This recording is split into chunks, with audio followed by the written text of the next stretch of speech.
Mega Dads Live is a mature-rated podcast. It's for the Mega Dads, the Mega Moms, but not the Mega Kids. So put on those earmuffs and let's go!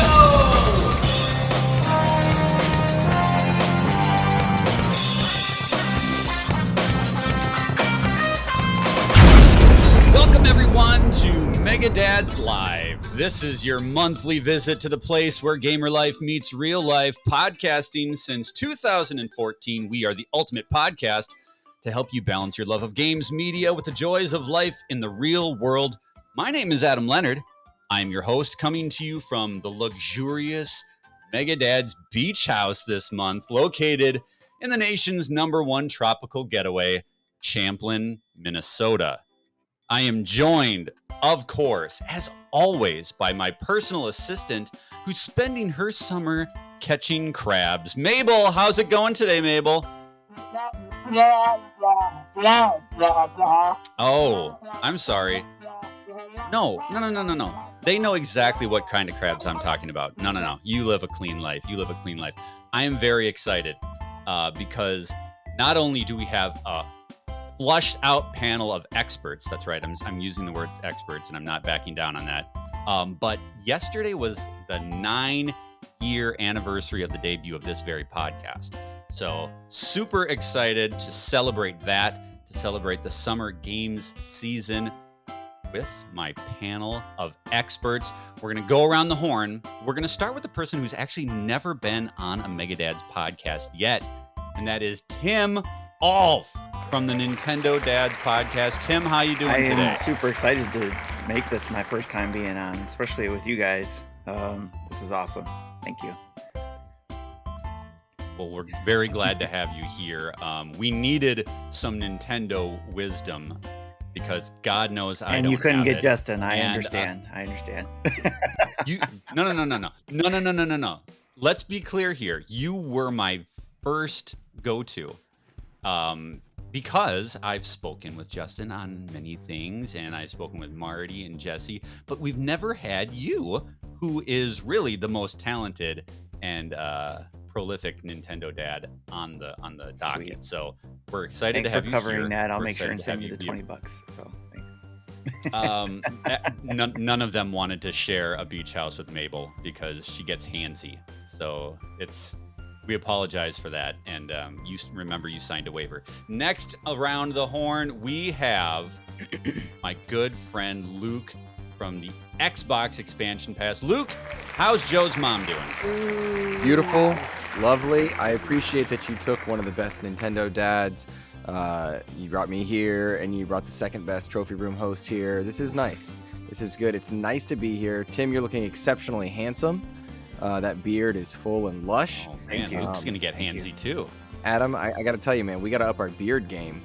What happened is I smothered my lower half of my face in glue, and then I just rubbed it in pubes. I just rolled my face in a bowl full of pubes, and this is what came out, and it's what I'm going with. Nice. Should have known what I was in for. Mm-hmm. That's what that smell is. Mabel shaved this morning, and I said, save that. And next on the panel, from the trophy room, a PlayStation podcast, Joe, how is Luke's mom doing? Talk about handsy and loud. Very callous hands. I'm doing fantastic. I am so happy to be here with you, Adam, with you, Tim.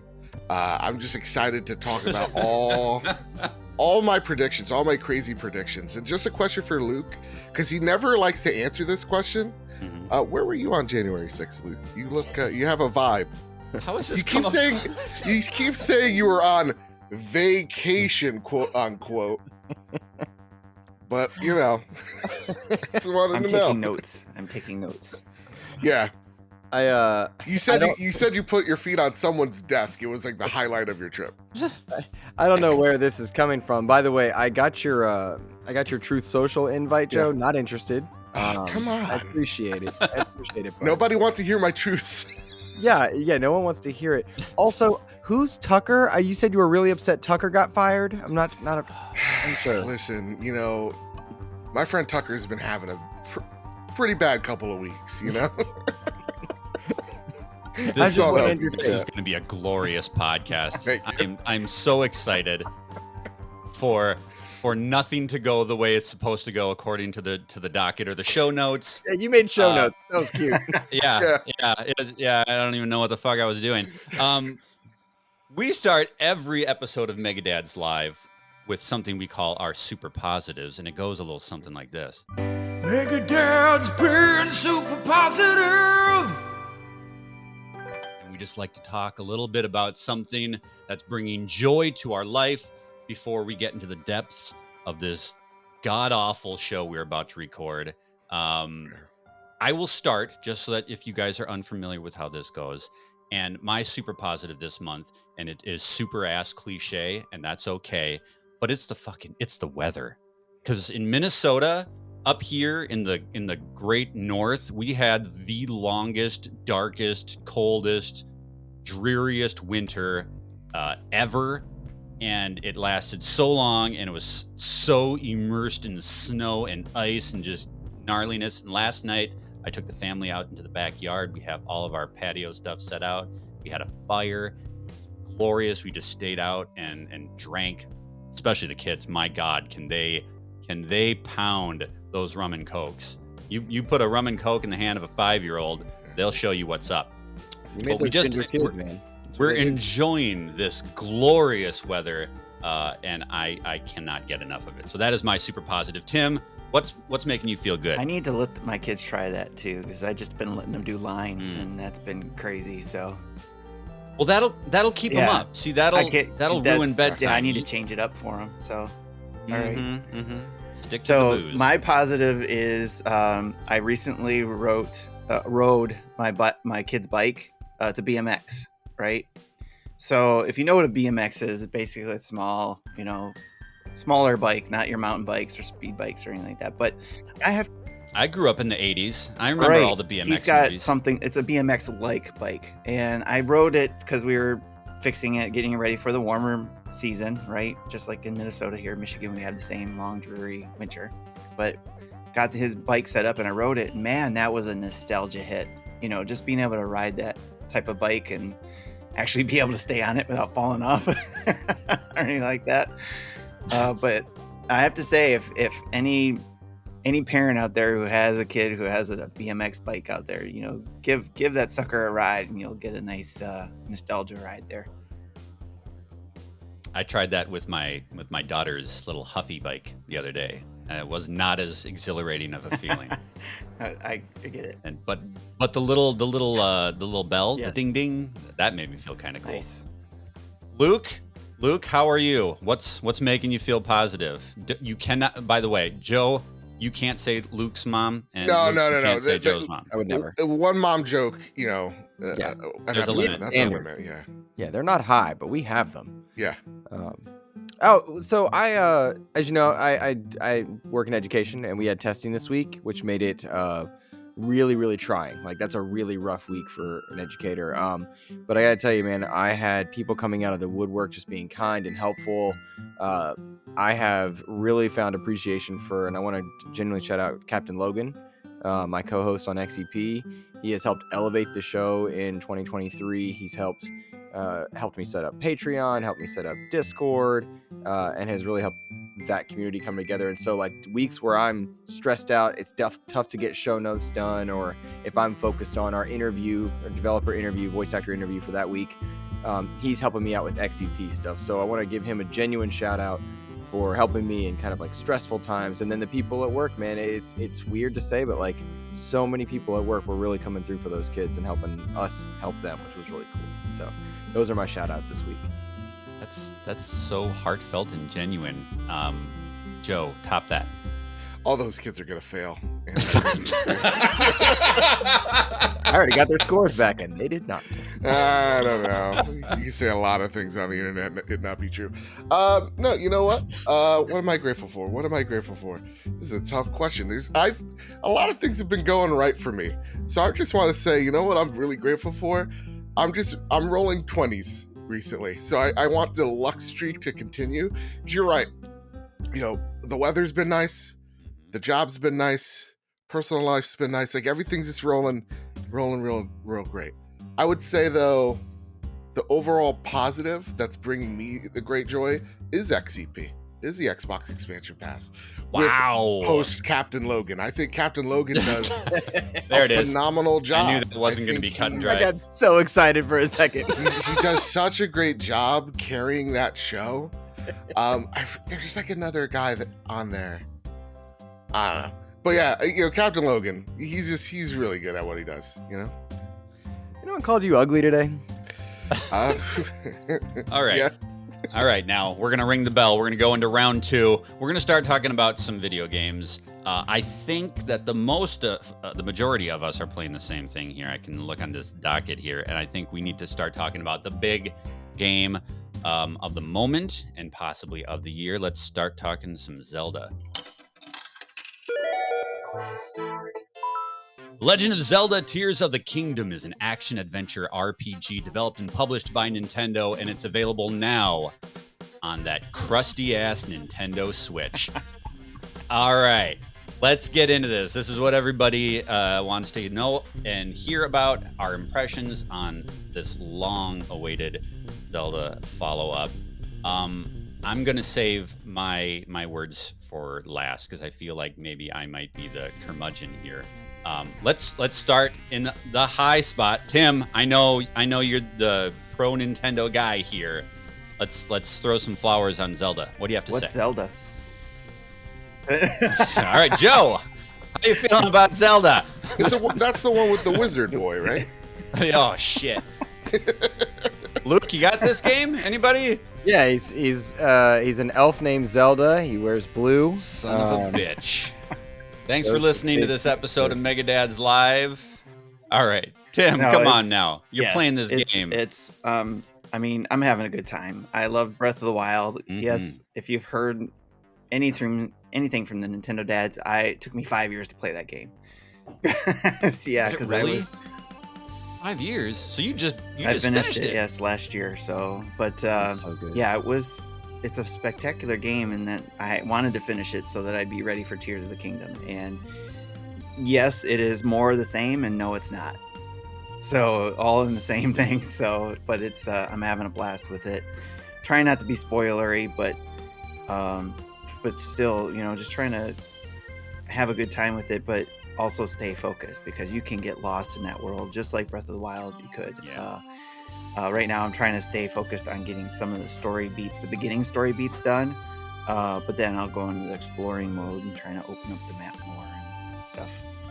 How many hours you got? In this Probably thing? not as much because life getting in the way, but you know, Yeah, about 10 yeah, hours yeah. probably. Just waiting to hear or to see the hours come in on the, you know, user side. And Oh, that's right. I'm That's very right. nervous. So- Yeah. but I think it's around 10 hours. But it's the funny part is probably more hours has been spent trying to use the amiibos to collect a bunch of stuff. I haven't done that yet. What's the amiibo functionality So it's not- here? I have a shit ton of Zelda amiibo on my You shelf collect here. a lot of the same Are they gonna ingredients, you know, rich? for making stuff, which comes in handy, obviously, if you know. Oh man, all these amiibo I got, and it's gonna give me like Gonna eggs. Give you a bunch That's of it? eggs, and then but you do get Oh, a ton of arrows. Like the arrows come in handy for sure, and then there's occasional weapons you get, and then also the fabrics. The fabrics to help you make your glider. So you can have different designs, custom designs on your glider, and then you'll get occasional outfit type pieces as well.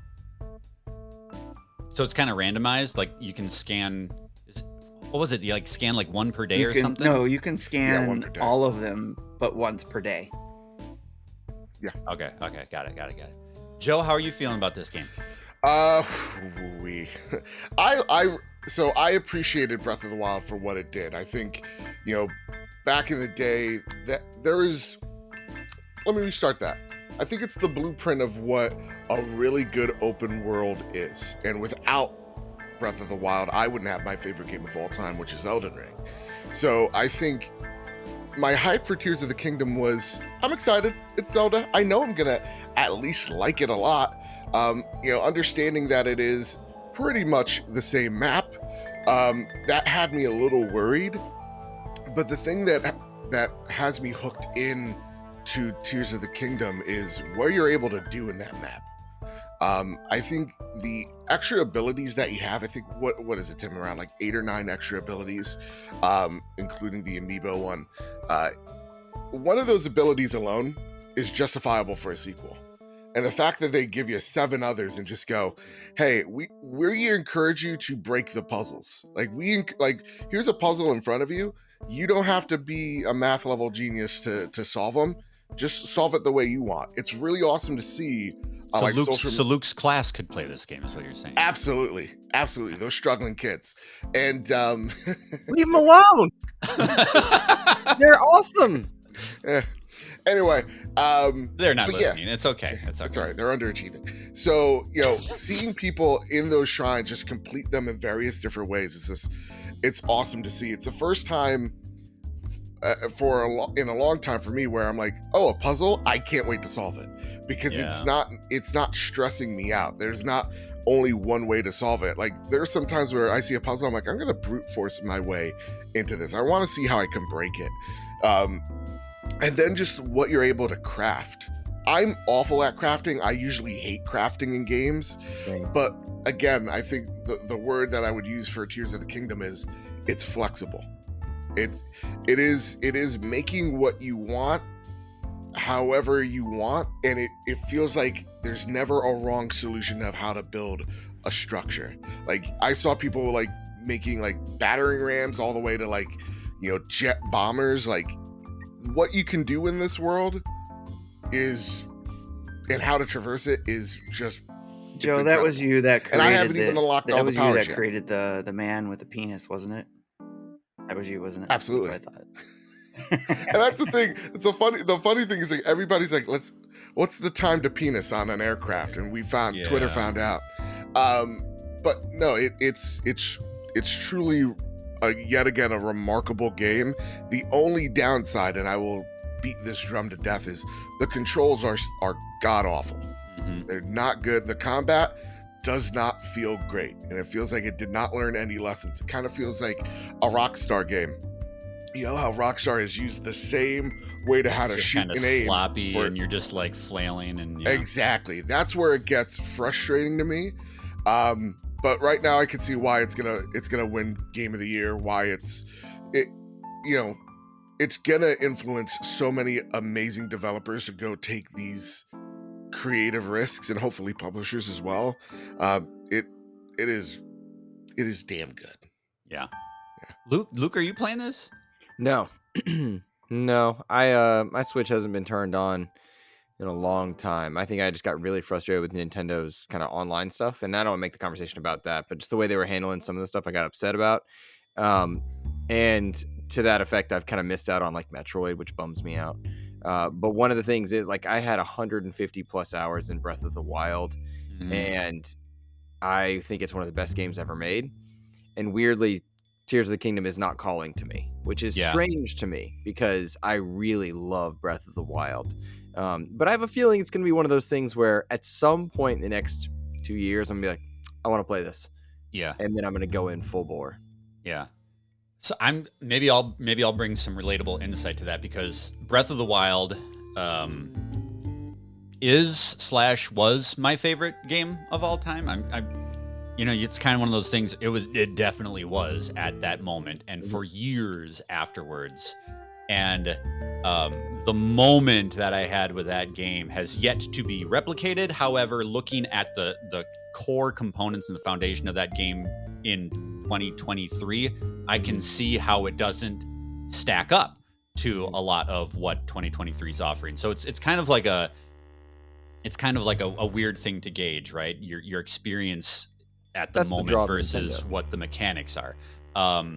So I was very, very excited for this game, and then I saw the preview stuff, and I was just like you, Luke. I was like, I don't think I'm going to enjoy this. I wasn't vibing with the new mechanics, building stuff and sticking stuff to your weapons. And I started playing the game about a few days ago, maybe at the tail end of last week, and it was like an like, I really don't think I'm going to enjoy this game. And the reason for that is it does that formulaic thing of like, here is a continuation of that game that you loved and you spent like 100 hours maxing out your character. You had the cool armor set, you had all the moves, your hearts were all over, you had the master sword, and then they just neuter you right out the gate, right? Like they just strip all of that away, which is pretty standard for a game, a sequel like that, where they want you to get your powers back and things. But for a game this large, like as soon as that happened and I started playing the game and I got like 2 hours in and all I had to show for it was a stick with a leaf on it, I was like, oh my God, this is going to take me like 40 hours to get back to that end feeling, that crescendo of Breath of the Wild where I am such an amazing hero. And I was really worried.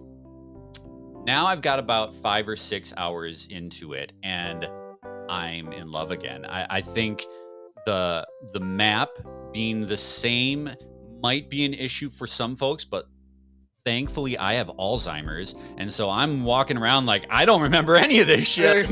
I'm 42 years old. I don't remember any of this. Oh, there's the horsey stable. I remember that, but I couldn't tell you how to get anywhere in this game. Same. I only remembered one area. Yeah. So I'm like, I guess that's not going to be an issue because I can't tell if this has changed or if it's the same. I don't fucking remember where I put my keys. So I certainly can't navigate Hyrule 8 years later, right? So that's not an issue for me.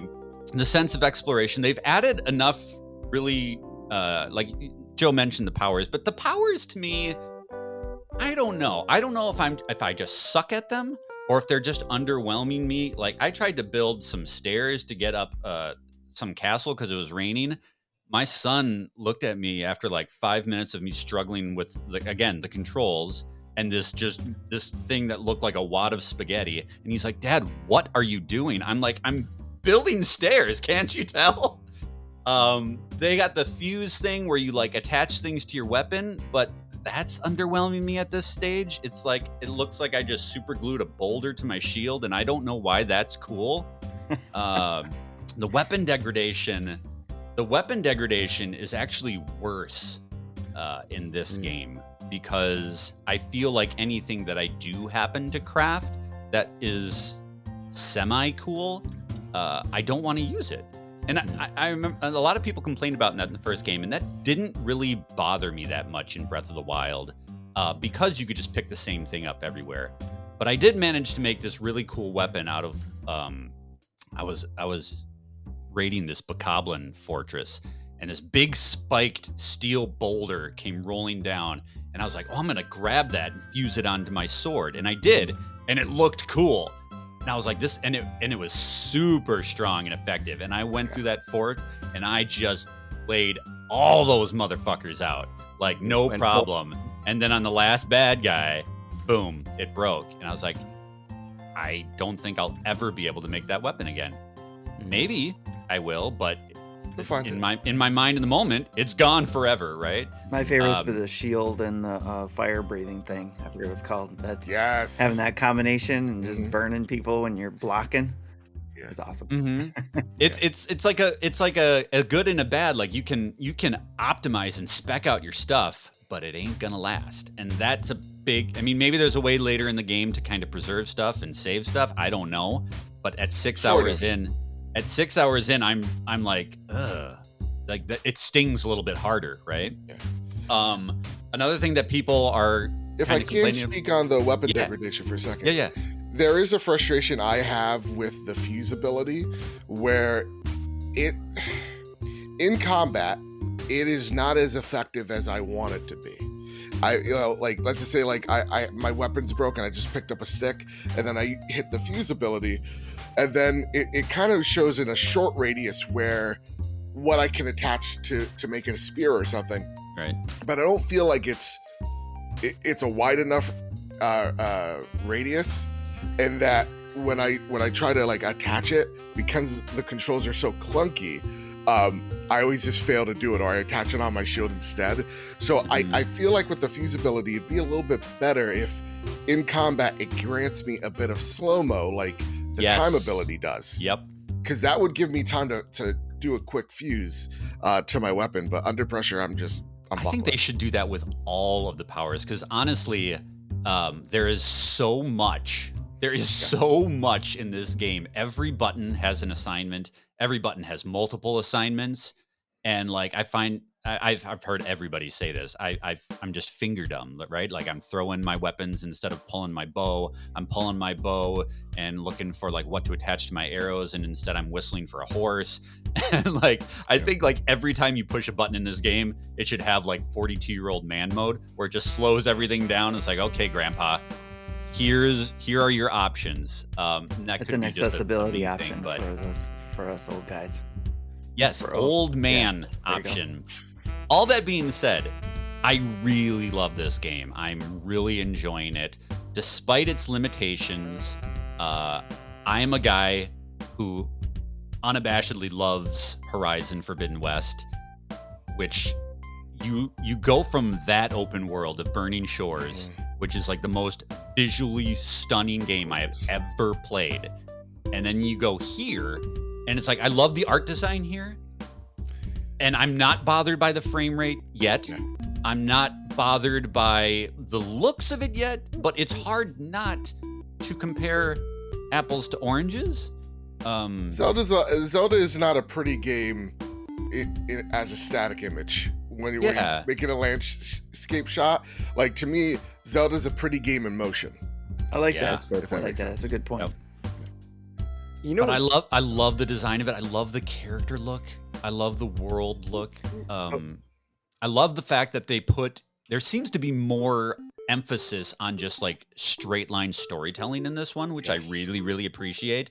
As a guy who loves story, I can tell that they're really going for it with this one, which is exactly what I was worried it wouldn't have from those trailers. Like they really emphasize just the power stuff, but they're hitting the gas on story and really cool characters, and it's got that Zelda charm of just like every NPC is just a little bit off kilter, right? Like everybody's just a little weird for no reason, and I love that. So I'm really excited to continue this journey, but I think I'm going to be playing this game probably till the end of the year, That's crazy. which Yeah. it's like straight through to the end of the year. Like I'm going to be playing. This is a ride that I'm going to be on for a long time. So I'm 20 hours in. I've only done one temple, one dungeon, and Yeah.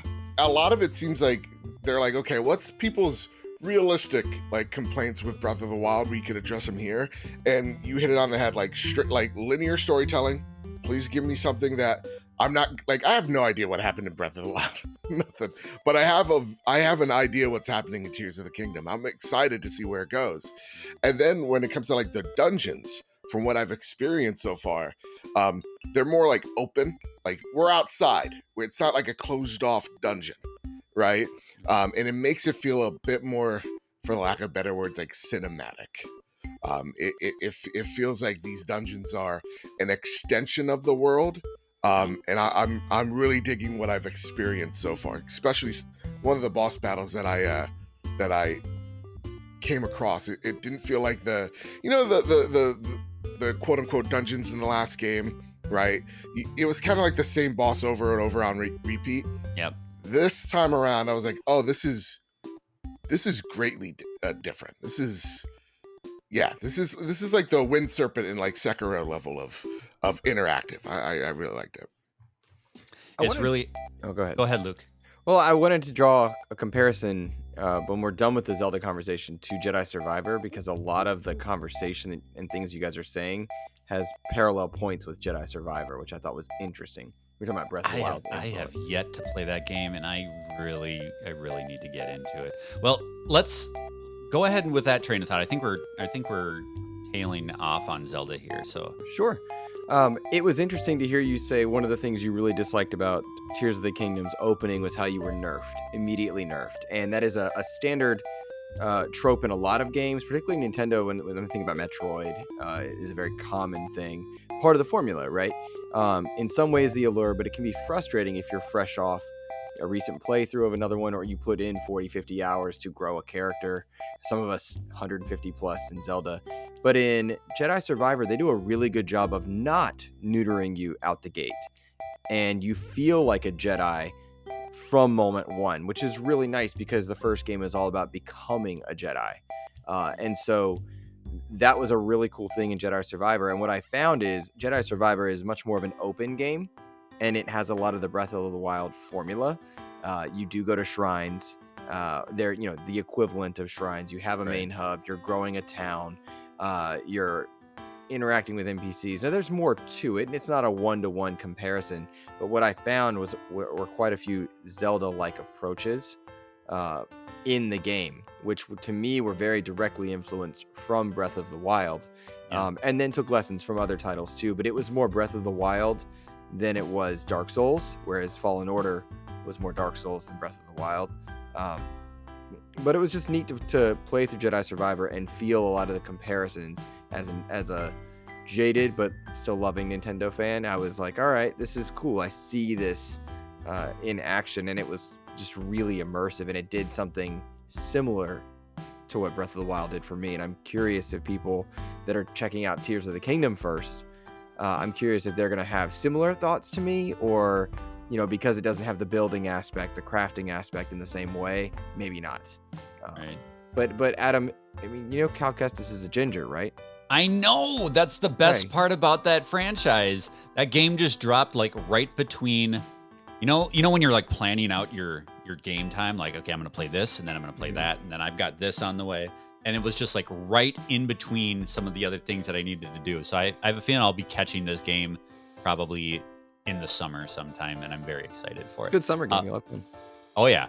I will say, before we're done with Zelda, last night I had the most amazing moment where I approached the stable for the first time, and I was talking to the guy, and he's like, it looks like you've registered with us before. Breath of the Wild was my son's first video game. Cool. When he was, I don't know, That's awesome. 3 years old, right? Mhm. And one of the things that we would do is I would play it and he would watch, and then like he would play around in areas where there were no enemies. He called we it horsey game. He called it horsey game. Mhm. Hold on, you get one of these. And that was his favorite part, was the horses, and he would name the horses. So last night, as we were playing together again, like 6 years later, the stable still has our horses that he named from the last game in it. And yeah, I'm a soppy old dad with emotions and wishy feelings, but I almost cried when my son pulled his horse out from his very first video game, and he got on that thing and he was riding it around Hyrule. It's a small thing that most people probably won't care about or maybe even notice, but it meant something to me, and That's fantastic. I absolutely got the Yeah. feels in that moment of watching my almost 9-year-old son that many years later playing this in this same world again and seeing how much he's grown. There you It go. was- it Game was of a the very year cool because of the moment. horse stables. That's fantastic. Because of Because horsey of the game. Because of Can I horsey mention game. something too, real quick, about the All right. controls you guys were mentioning? I Yeah. was just curious as to because I'm not finding as much difficulty with the controls as say you guys are, and it may be, is it because you guys play other systems more often than? I think that's definitely I know that's definitely part of it. Because listen, I understand Nintendo was first with the ABXY thing, but times have changed. We've evolved. Switch the A and B around, please. Please, for the love of God. Just, I'm begging you. I hate keep- agreeing with it's- Joe, but he's so right. Ah, God, it sucks. And like the jump being on for Xbox and PlayStation players, the triangle or the Y Yeah. button is infuriating. I know there's a way to switch it. Yeah, you but can that switch is it. B. That's one of the first things I did is I inverted that shit feel so like I got it. fast. Yeah, I feel like I gotta run over to a switch and do that because, God, that sucks. I like that they baked that into the actual game. It isn't even like you have to remap the. Yeah. That's like just a setting. They're like, hey, do you want to play this the right way? Yeah, sure. I guess so.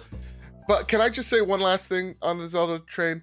I Mhm. gotta say, as much crap as we give the Switch, it has reignited my love for this old console. That's Like, cool to hear.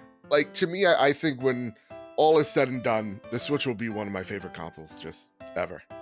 You can't deny the catalog that is, and it's just, yeah, it's such a great time. I love the Soul console. Does it need a 2.0? Yes, Absolutely. it does. Yes. Absolutely. All right, we're going to switch gears here. We're going to let Luke talk about something he's been playing. He's been listening to our nonsense for a while. He's been playing this game called Ravenlok. Oh yeah. Ravenlok is an adventure hack and slash game developed and published by, let's see if I can say this right, Coco Cucumber, and it's available on the Xbox. Tell us about Ravenlok. Xbox and PC. I didn't realize you're going to read my notes, so I apologize. Xbox and PC, Epic Game Store. Ravenlok is a beautiful, charming game that I would recommend to anybody who's looking for like a casual or lighthearted affair. We've had a lot of very intense games in the last few months, high-profile stuff, Jedi Survivor, Hogwarts, and this is like wonderful, like cleanse your palate, 5 to 6 hour hack and slash game. Where you play as a young girl, and you can name your character however you like, but you become a Ravenlok and you get brought into this world that is heavily inspired by Alice in Wonderland.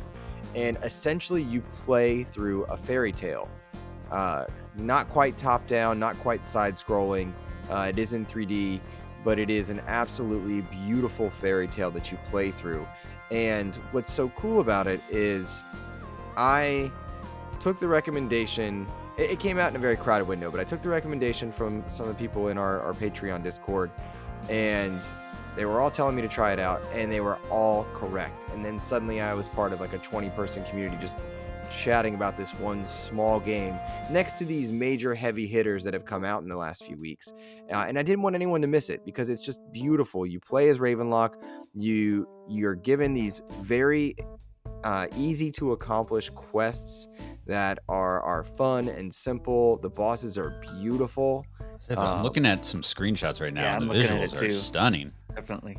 If you, at the risk of a self plug, I did a little like YouTube short montage of all the bosses on my YouTube channel, and it's just very quick, nothing like artsy that I made, and it just, the boss designs are really cool too. And you're just this girl, you become overpowered very quickly, like you get strong. You shouldn't be able to fight the way you do, but it doesn't matter because you're playing through a fairy tale, and it's just fun. It's fun and lighthearted. There's no voice acting, so you're reading or you can skip it. And you're just solving little puzzles and going through and hacking stuff. But it's beautiful and it's fun. And I don't want this little title to be missed. It's I'm only looking at screenshots right now. But like it reminds me almost of like a 32-bit era style. Just like the graphics almost look pre-rendered. I'm not seeing this thing in motion, but it looks like Final Fantasy with like all the little word bubbles popping up and stuff. It reminds me of the design of like some of those really cool fantasy worlds from the 32-bit Looks era. fantastic. I can see that wholeheartedly if you're looking at screenshots. Mhm. And then when you see it in motion, it's like those... It's full like 3D? those games realized. Not full 3D, no. But, well, Okay. no, you play in full 3D, but the camera is not full 3D. Like, you can't... Got it. It's And it's hard a to quick describe, game, at least I think, in... Yeah, very quick. Some people were saying 3 to 4 hours. It took me 5 to 6. But I went through and I got every achievement in it, which is a very easy thing to do. None of them were... Only one was a rare achievement. So a lot of people are going through and enjoying it. It's a game that feels like it should be a Nintendo game almost. Mm. You're kind of like the champion of the AA, aren't you? Very much so. Yeah. I really enjoy a lot of those games that get lost because they're not indie darling and they're not high profile multi-million-dollar marketing campaign. I really like to thrive in that. I often say to my community, I swim in sevens. And it's true. Hard not to right now as an Xbox show, I guess. But I do swim in sevens and it's fun. So Ravenlok is not one to be missed at all. I'm sure this game is going to come to Nintendo or PlayStation at some point, but it's on Game Pass. Game Pass, yep, there it is. Yep. You should absolutely play it. It's on PC. If you have a PC, it's not going to tax your system. Very much a good time. I Oh, just it's picked it super up, cool. Luke. Super Thanks cool. for the recommendation. Yep. Did you? Made All a right. sale. Look at that. Picked it up. There you He's go. working on commission. Looking forward There to you trying go. that I'm out. glad to hear it. All right, before we wrap up, I have a game that I want to talk about, which I have a feeling is going to be another one of these, like you're talking about. It's going to be lost in the cracks. But I am absolutely loving Humanity. Yeah. Humanity is a puzzle game developed by THA Limited, published by Enhance, and it's available now on PlayStation and PC. And this is going to be a hard one for me to talk about and explain properly. So Humanity is a game where you control a ethereal dog on a puzzle plane. Think like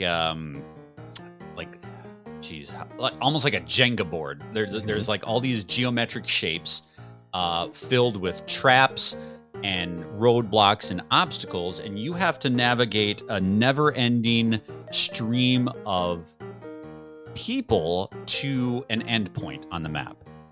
And you do this by issuing commands. So each level gives you a rule set of you can jump, maybe you can float. Sometimes on some levels, all you can do is tell the people to turn, and they'll start marching.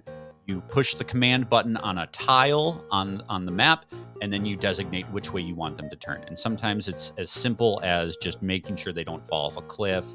Sometimes you have to turn them in such a way and then tell them to jump after that command so that they can jump over a chasm. It's very they follow simplistic. You like lemmings. Yes, exactly. Yep, they will continue to go, and if they fall off the cliff, that's fine. They'll just regenerate, and they come out of this glowing doorway, and they never stop coming until you usher them to the end point. And in that respect, it's a stress-free experience because there's not much penalty for sending them the wrong way. You just reissue a command. But what the game does is it puts on the board several key characters, which they call goldies. And every map has a certain number of goldies. And if they fall off or if they perish on the track to the finish line, then you don't achieve that special bonus. Me, as a person with severe neurotic tendencies, I cannot finish a level without saving all of the goldies. So if my goldie falls off a cliff, I have to restart. I will say that it's a simple premise that ratchets up and elevates and gets infinitely more complex and tricky as you go. Like any good puzzle game, think Portal. It starts very simple, and then by the end, you're just doing all sorts of weird shit. But what I want to say about this game is that it is exponentially enhanced by being in VR.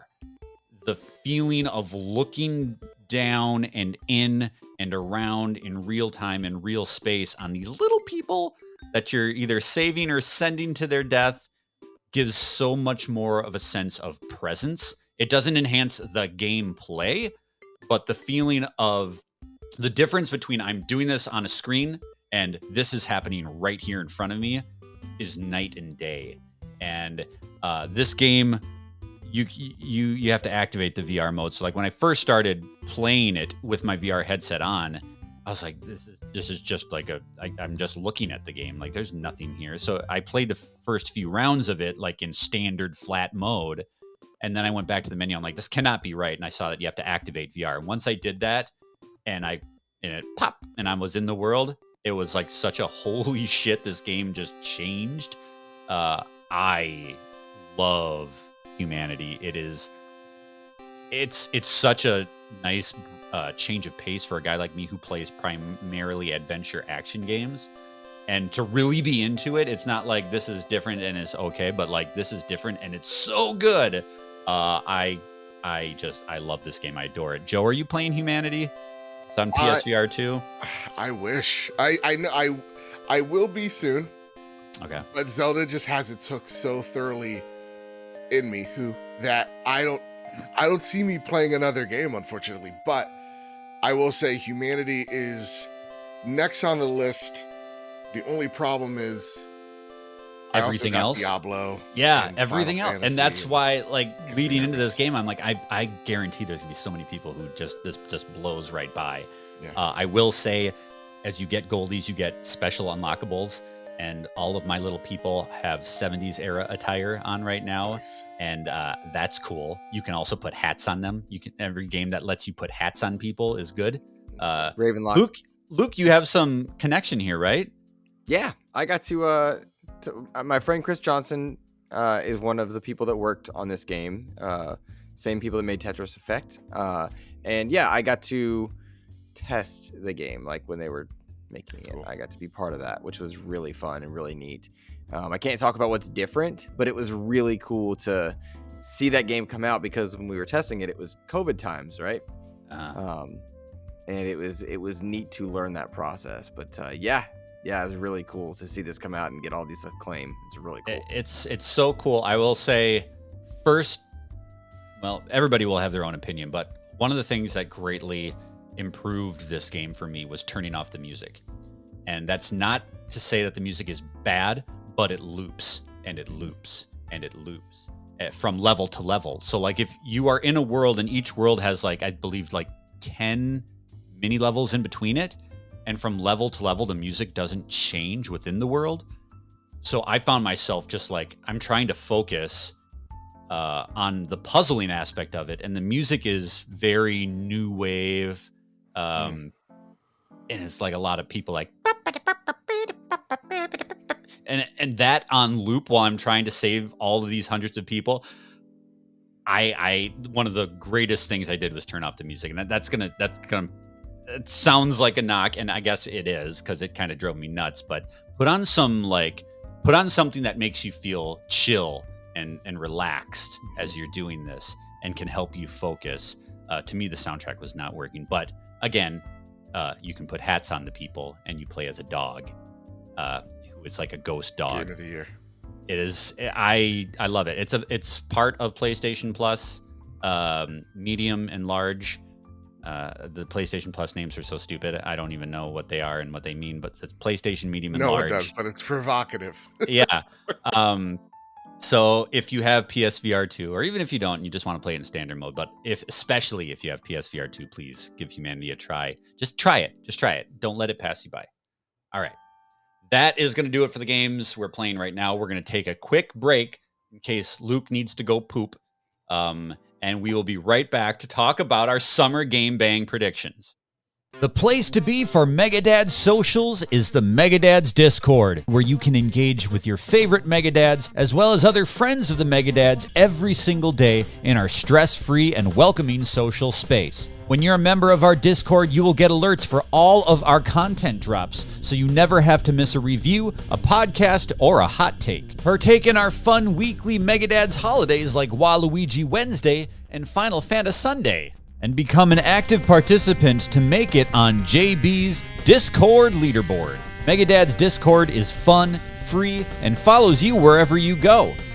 Join us today and become part of the conversation. Welcome back to Megadads Live, and a big thank you to our Megadads Plus members for helping us keep the tiki torches lit here at the beach house. Everything we do here at Megadads is made possible because of the support of folks like you. If you want to become a member of Megadads Plus, all you need is $1 and an internet connection. Head over to patreon.com/Megadads to sign up right now. Now it is time. This is our third year. This is our summer game bang. We've decided that since Jeff Keighley can put his brand on any announcement that anybody makes at any time, then so can we. So anything that happens from now until PAX West is part of Summer Game Bang. And with the showcases coming up, we are going to do some predictions right here, which is why I brought on a Nintendo guy, an Xbox guy, and a PlayStation guy, because as I mentioned previously, I don't even know where I put my keys. So I certainly have no insight or information about what any of these guys are going to do, but we're going to try. And here's how we're going to do it. Each person on the panel will bring up to 3 predictions across 4 different categories. What's Nintendo going to do? What's PlayStation going to do? Xbox, and then a wild card, which is anything that could fall outside the bounds of those big 3. Maybe you have a prediction about what's his Joseph Ferris. Maybe he's going to come on and do some swears on the summer game thing. He'll probably come out and do some swears about the Oscars or something. Maybe that's your prediction. we're going to jump right into it. We're going to start with Nintendo. Now, the thing about Nintendo is they are not a part of any of the summer showcases. They're waiting until the tail end. PAX West, they'll have their big Nintendo Live event, which a lot of people think is kind of signaling the changing of the guard from the Switch to whatever comes next. Tim, I want to hear what your prediction is for what Nintendo is going to do. So During Summer Game Bang, by the way, branded TM Yes. register mark. all right, so hopefully I can stay on par with you guys. You guys are smarter than me, so I'll try to, sound smart here while I'm giving my predictions, or sound crazy, whatever you guys think it is. Just throw some So- dick jokes in there. You'll fit Nuts. right in. We are going to see more in regards to Metroid Prime, I believe. I think we're hitting that time. I predicted in Nintendo Dad's show that after Tears of the Kingdom drops, we were going to get some news on Metroid Prime 4. So, but God, we better. yes. So we'll see. I think it's just going to be like a teaser, maybe even a trailer by the end of the year. Wouldn't that be great if they just flashed the logo? Don't forget, we're still People working on this. would lose their shit. Maybe a new fancier logo. Maybe it's actually just the look. Yeah, they just Yeah. changed the font. Here's the cover. Here's what the cover logo is going to look like. But I also think that we're going to get more on possibly a Metroid Prime 2 remaster to still build up the hype as we get closer to Metroid Prime 4. Now, I know there's a lot of speculation as, how are they going to drop 2 and 3 as for Prime like they did the remaster for the first one? Is there going to be, are they going to do it together and not be a remaster? Is it just going to be a port? Maybe this is more wishful thinking, but I'm hoping it's still going to be a remaster. They're going to step them through, each version. Prime 2 will be a remaster of it on its own, and 3 will be a remaster on its own. And then that will lead towards 4, that release. And that in itself is also a prediction, right? Trying to figure out when that's going to get released, whether it's going to be released around the same time as the Switch 2 will be coming out, and then you'll have like a Breath of the Wild type thing with the, versions on the Wii U and the Switch. But it'll be Prime 4 will be on Switch and Switch 2, or versions of that. But I think this is the latter half of the year, and what Nintendo's going to be talking about is a lot of the Metroid Prime stuff. I agree with him. I think they're gonna drop Metroid Prime 2 though at the summer Shadow Drop. showcase. They'll have Yeah, another yeah. one. Yeah, it'll Like be they a did with Shadow the Drop, first and they'll do the same thing with 3. Yep, I think they'll do the same thing with 3 when they're ready, kind of thing, to build towards 4. I fully agree with Tim on that one. Does that kind of communicate that 4 is a lot further off than people would hope? I mean, if they shadow drop 2 in September, you got to think 3 is when did remaster 1 come out? February. February, yeah. So you got like another 6 months or so. Yeah, so maybe like the end of 2024 would be Prime 4. I think Yes. that Well, I makes mean, sense. I mean, I have a prediction on that, so I can't. Do it. Anyone Let's wants to hear hear it, it? Joe. Yeah. Metroid Prime 4 is coming out this year. Think so? You're not alone in What? that. You're not That's what alone I'm in thinking. that. So Metroid Prime 4 is definitely coming out this year. It's been in development for what? Over like 4 or 5 years at this point, So was Redfall. right? Exactly. So it's Oh, shit. Redfall. And that's work. And hey, listen, that's work for Microsoft. Some people love that game. Some people love it, Luke. But no, I think Metroid Prime 4 comes out this year. I think it gets announced sometime in September for more to be shown during the Nintendo Live event. I think this is a fall game. I think this is the swan song for the Nintendo Switch, and that's where I think, my second prediction, and it kind of leads into 3. I did combo predictions. Is that we're gonna see the successor to the Nintendo Switch, Nintendo hardcore fans, like the ones that have been with the system since, or been with the company since, the SNES days, may be a little upset because I think this is just a more powerful Nintendo Switch. It's going to focus on being backwards compatible with the Nintendo Switch. It is going to be something that is relatively safe for them, because I think Nintendo now knows what they are now, and it is a mobile / hybrid device. So that's what I'm thinking on that front. And I think the launch game that we're gonna get announced at the Nintendo Live event is the next Mario game. Wait, That's gonna be their launch title. so the launch title for the new Switch is not Metroid 4. No, Metroid 4 is the swan song to the Nintendo Switch. Yeah, you don't think it's gonna do like a Twilight Princess or Breath of the Wild? No. I think there'll definitely be like remasters of these games with some type of upgrade fee. I think they're gonna definitely PlayStation up it a little bit. It's similar to what they did with the Wii U. They took that catalog, they just moved it over to the Switch, right? In many cases. So like I definitely cross-gen think you're gonna in a way. yeah, like you're gonna see, like, I think this Nintendo Switch go, look at, we can, not to say like we put new assets in like Tears of the Kingdom, but like the draw distance is improved. The frame rates may be improved a bit. Like it runs a bit more stable. All that type of stuff will be for the Switch, 2.0. And I think again the swan song for the Switch is Metroid, because that thing's been cooking for a minute now. Anyone have a prediction on, like, will I get to keep my digital library? Because that's what keeps me from investing in Nintendo lately. Yes. Yes. I will get to this time. Yes. I think so, because, and I think Joe's right, that the new Switch is not as new as a lot of people will want it to be. If I get to keep the games I've purchased, then that doesn't matter to me.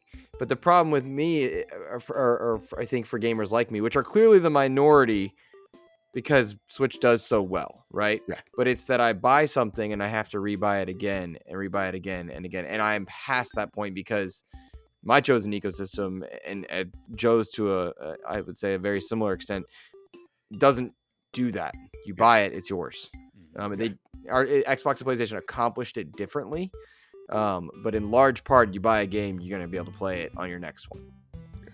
And so From my understanding, one of the investor calls from Nintendo, they've kind of focused on how digital is important to them. So I would assume, like, I would assume that they understand how backwards compatibility is so important to them, and that carryover is important to them, that they would definitely keep that digital storefront. I think a lot of companies probably learned the last generation that, hey, these separate storefronts, kind of dumb. We should just unify it, because that's what keeps people in the ecosystem. I don't think anybody wants what, like Phil Spencer said a few weeks back. Nobody wants that clean slate anymore. Right. He's right. Yeah. He's right. He was absolutely right when he said that. He got a lot of flack for parts of that, but the digital library plays such a big factor in the modern consumer, not just in games, but in general. Joe, you've time and again told me how you are committed to Apple because you've purchased everything through iTunes. Yep. And even using, less diverse hardware, like Android has more options in a bunch of ways. It's not enough of an incentive for you to leave that library behind. And I think that's absolutely true. It's also why when you buy an Xbox, Game Pass gives you so much into your library immediately. It's why when you buy a PlayStation, the PlayStation Plus tiers give you so many games immediately. They don't want you coming in with nothing. That's why I have a hard time giving up the PlayStation Plus type thing, because of all those games over the years that I've picked up and put in my library. Yeah, it's a good point. Did I hear Mrs. Doubtfire in the background? Of what I'm doing? That was something. Yes, you did. Yep. That's correct. That was Well, amazing. That's a good segue. Luke, do you have a Nintendo prediction at all? Probably not. I think I kind of I jumped in. I Feedback? think they're gonna bring Metroid Prime in stages, and Metroid Prime 4 to me is a blended one. I do hope we see the new Switch. I don't know that we see it now. I bet you see that at Game Awards. Don't tell Mrs. Doubtfire to be quiet. I want more. But I think you see the new Keep it Switch at the coming. Game Keep Awards, it coming. not at Summer Game I Fest. think Luke's are us. Yes. Oh, But yeah, Game Awards is where you see the new Switch, not Game Fest. Okay, so my prediction for Nintendo is that we will see the new Switch, and it'll be targeted for a spring 2024 release. The hardware is going to be minimally different from the current iteration. My money and my hope is that we get a little more ergonomics on the back end. I want a little bit more junk in the trunk so that I can hold that thing without getting cramps. Spec highlights will be finally some 4K ability. There will be no OLED to keep the cost down because they're going to want to aim for, a low price point and longer battery life. And my final cap on this is that there will be no launch titles announced when they debut this thing. It's going to be just like the Switch announcement, where you got like a video montage of a bunch of games that will be on it, but they're not going to say, hey, this is Breath of the Wild, this is Mario Odyssey. It's just like, here's some looks at some things that you may or may not play. Maybe it's concept, maybe it's a game. Wink, we don't know. So it'll be another kind of like zinger reel, and then it'll be aimed for next spring, I think, is probably when this thing drops. I think 4K is being very bullish because I don't think you get. I think it's like, oh, this is a safe like 1080p you're still getting. Like I think the upgrade, you're right, is minimal. But I think it's more to keep in line with what software is able to push out more than, hey, let's get the resolution up. I don't think Nintendo gives a flying flip about anything in 4K. Right. If this thing can't do 4K, I am going to be a salty motherfucker. I'll tell you right now. You're going to hear me on this podcast, and I am going to be. There's probably going to be livid. something, I'm guessing, more in the dock that will allow you to do something 4K. Like 1440p maybe. Which is Like, fine yeah, because it's maybe. okay. yeah, I am the guy that never takes my Switch out of the dock ever. Like I don't really? play that way. Yeah, I am all on the I'm pretty TV all 50-50. the time. Pretty 50-50. It'll be like faux 4K. Yeah. It won't be real. Kind of like was it the PlayStation 4 Pro? They like Checkerboard accomplished thing. it, but it didn't. Yeah. And I gotta tell That's you right fine. now, That's fine. that's fine. Like I was saying, like fine. Most people are not pixel counting. Like that's for Digital Foundry and enthusiasts. Most people don't care. Yeah. I get so exhausted in the problem with being an Xbox PlayStation person is that you consistently say which version's better, and Digital Foundry's checking frames. It's Yep. if it's 1-2 I don't care. Like that doesn't bother me. And so if the Switch can accomplish something that allows game developers to kind of create for the big three, not the big two, and you're not getting like such nerfed versions, then I think that's fine. I want to be back to a point where I can play whatever I'm playing and not get that, I don't want to say shock factor, but when I go to the Switch, there is that undeniable, just like, I wish, and then whatever, like every time I turn on my Switch, it's like, I wish it was a little faster. I wish it was a little prettier. I wish it was a little smoother. I just really want them.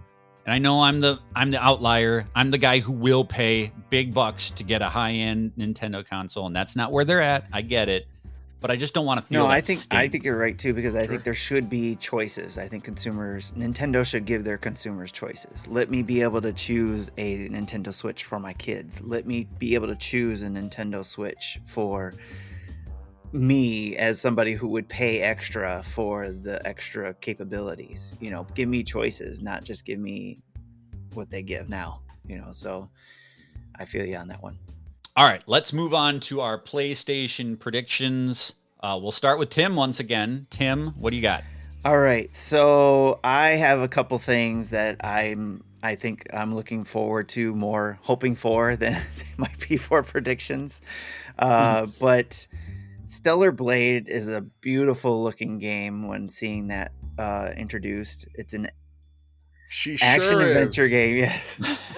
Hack and slash game. It's a hack and slash game, and like the game that Luke was mentioning earlier is a hack and slash game. You had me sold on that when you said it was hack and slash, Ravenlok. So this one's also hack and slash. So I'm like, it's a beautiful looking hack and slash game, and so I'm looking forward to that. And there's some things about the story and how it looks that seems different to me, almost, but it has a little bit of a Bayonetta feel to me as well, but it still seems there's something different about it. I don't know, I can't pinpoint it, but I'm looking forward to learning more about this, and I'm predicting we'll learn more about this at PlayStation's event. And then my second one was there are rumors around a new Castlevania game coming potentially for the PlayStation. So I love me a good Castlevania game, so I hope that rumor is true, and I would love to see that dropped in PlayStation fashion. The Konami coziness, huh? So those are my two. I had 2 predictions because I missed the update to 3 predictions. Joe, Oh, boy. Joe, no, that's fine. Joe, what do you think about that whole Konami thing? Do you think there's anything to it? I think it plays into a lot of my predictions. Okay, let's do it. Let's do it. Same. Where there's smoke, there's fire. Konami's definitely licensing out, if not partnering with PlayStation on several of their big games. And I think, let's start with the first one. Metal Gear Solid, I think, is going to be a timed exclusive. Or actually, let's start with Blue Point. What is Blue Point working on? I don't think it's the Metal Gear thing. I think Metal Gear is a partnership, more of a marketing deal between PlayStation and Konami. I think that another studio is working on that. And then it comes to the Castlevania remake rumors, whatever it is. I think that's what Blue Point's game is. When Blue Point was talking about original content, I believe was their verbiage that they were using. They didn't talk about, they were saying original content for an existing IP. So a lot of people are just like, Bloodborne 2? Is this where we get it? No, I think that Blue Point is making an original Castlevania game. You're not going to get a Lords of the Shadow. You're not going to get a Symphony of the Night type of deal. You're getting something wholly different. And I think if there's anybody that knows how to bend genres, tackle different genres, and build things from the ground up to make it feel like, what you played back 10 plus years ago, it's Blue Point. So I think that's the thing that Blue Point is working on, is that Castlevania thing. I think we're going to see a trailer. I think we're going to see a next year release date for it. And I think that's going to disappoint a lot of people like me who want that Bloodborne 2 or that Bloodborne remake until we see the From Software logo. And the From Software logo is going to reveal the Elden Ring DLC. I think that is going to, the partnership that From Software and I think wasn't Elden Ring marketed with Xbox? Wasn't there a partnership there? It was sorta, and then not really. So it was shown off first at Xbox, and then Jeff Keighley kind of took the reins. But I'm thinking with the partnership that PlayStation and From have now, with PlayStation pouring money investment into From, I think that keeps Elden Ring there. And then we're going to see the From Software logo hit one more time. I think there is definitely a smaller team at From Software doing what we've all wanted them to do for a very long time. Bloodborne means not just a lot to the Soulsborne community, it also means a lot to From Software themselves, and I don't think they wanted anybody to touch it but them. I think... Really? Yeah. I thought that was a you thing. Mm-mm. Okay. It's big. I'm telling you, it means a lot. So I think From Software is going to be handling it, or at least advising it in some way, a Bloodborne, I would say more like remaster. So that's all my remaster, remakes, and all the things that lead to Bloodborne content. We're gonna get more Bloodborne. Do you really think so? Like, you feel that? I feel so. Because I felt it like last year, and we were way off. We thought if we don't see it this year, I think we see it next year. And if we don't see it next year, then we could give up. But I think the partnership with From Software and PlayStation, again, and From's parent company, leads me to believe that they're going to be making a lot of From Software like content, whether that's like an Elden Ring show or whatever. I think you're going to see that partnership with PlayStation kind of solidify. They're not here making PlayStation exclusives other than Bloodborne, but partnerships. Hands are shaking, you know. Mm-hmm. So there we go. Those all of my predictions rolled into one. How'd you like that? That was a feast. That was a yummy Thank you. feast. That was awesome. Thank you. Luke, what do you think? I think Smoke with Fire, as far as Konami is concerned, which bums me out, by the way, as an Xbox gamer. I really love Metal Gear Solid, and it is confusing, I think, for consumers. Metal Gear Solid is confusing not just in narrative, but in like, where can you play it? Yeah. Right? Like, Yeah. first Metal Gear Solid was on PlayStation 1, masterpiece of a game. Twin Snakes only on GameCube. Metal Gear Solid 2 was on everything, Xbox, PlayStation. You had Subsistence in there. Then Metal Gear Solid 3, but then Metal Gear Solid 4 was PlayStation exclusive. Then Metal Gear Solid 5 is on Xbox and PlayStation. You know, I think that's very frustrating. So I do think you're going to see PlayStation console launch exclusive for Metal Gear Solid remaster, remake. What do you want? Do you want a remaster or do you want a new game? I want them both. Metal Gear Solid. What I want is Metal Gear Solid's legacy to be playable in as many places as possible now. So if that means remasters and re-releases for those, fine, make that happen. Because those games are special to the gaming industry. They are. Like Metal Gear Solid 1 did something special for the gaming industry. Metal Gear Solid 2 did as well, and propelled storytelling in gaming. And so I want them playable in as many places as possible. I heard rumors too far as that a they were trying to remake? bring like the originals over to the Switch even. So for a long time, and then they kind of dropped. And off, they should. so. Yeah, it really is a shame that they're lost to time. So I want them available for everybody. As far as remake, rock on. We've seen so many great remakes in the last few. Dead Space, everything from Capcom has been top notch lately. But we've seen some just incredible love poured into remakes in the last 2-3 years that I really hope that lesson is learned, because with Konami you're just not sure. But if they're going to show it at a PlayStation conference, there is an expectation of quality. So I will play it wherever, but I expect we do see that Konami connection played out there at the PlayStation Showcase for sure.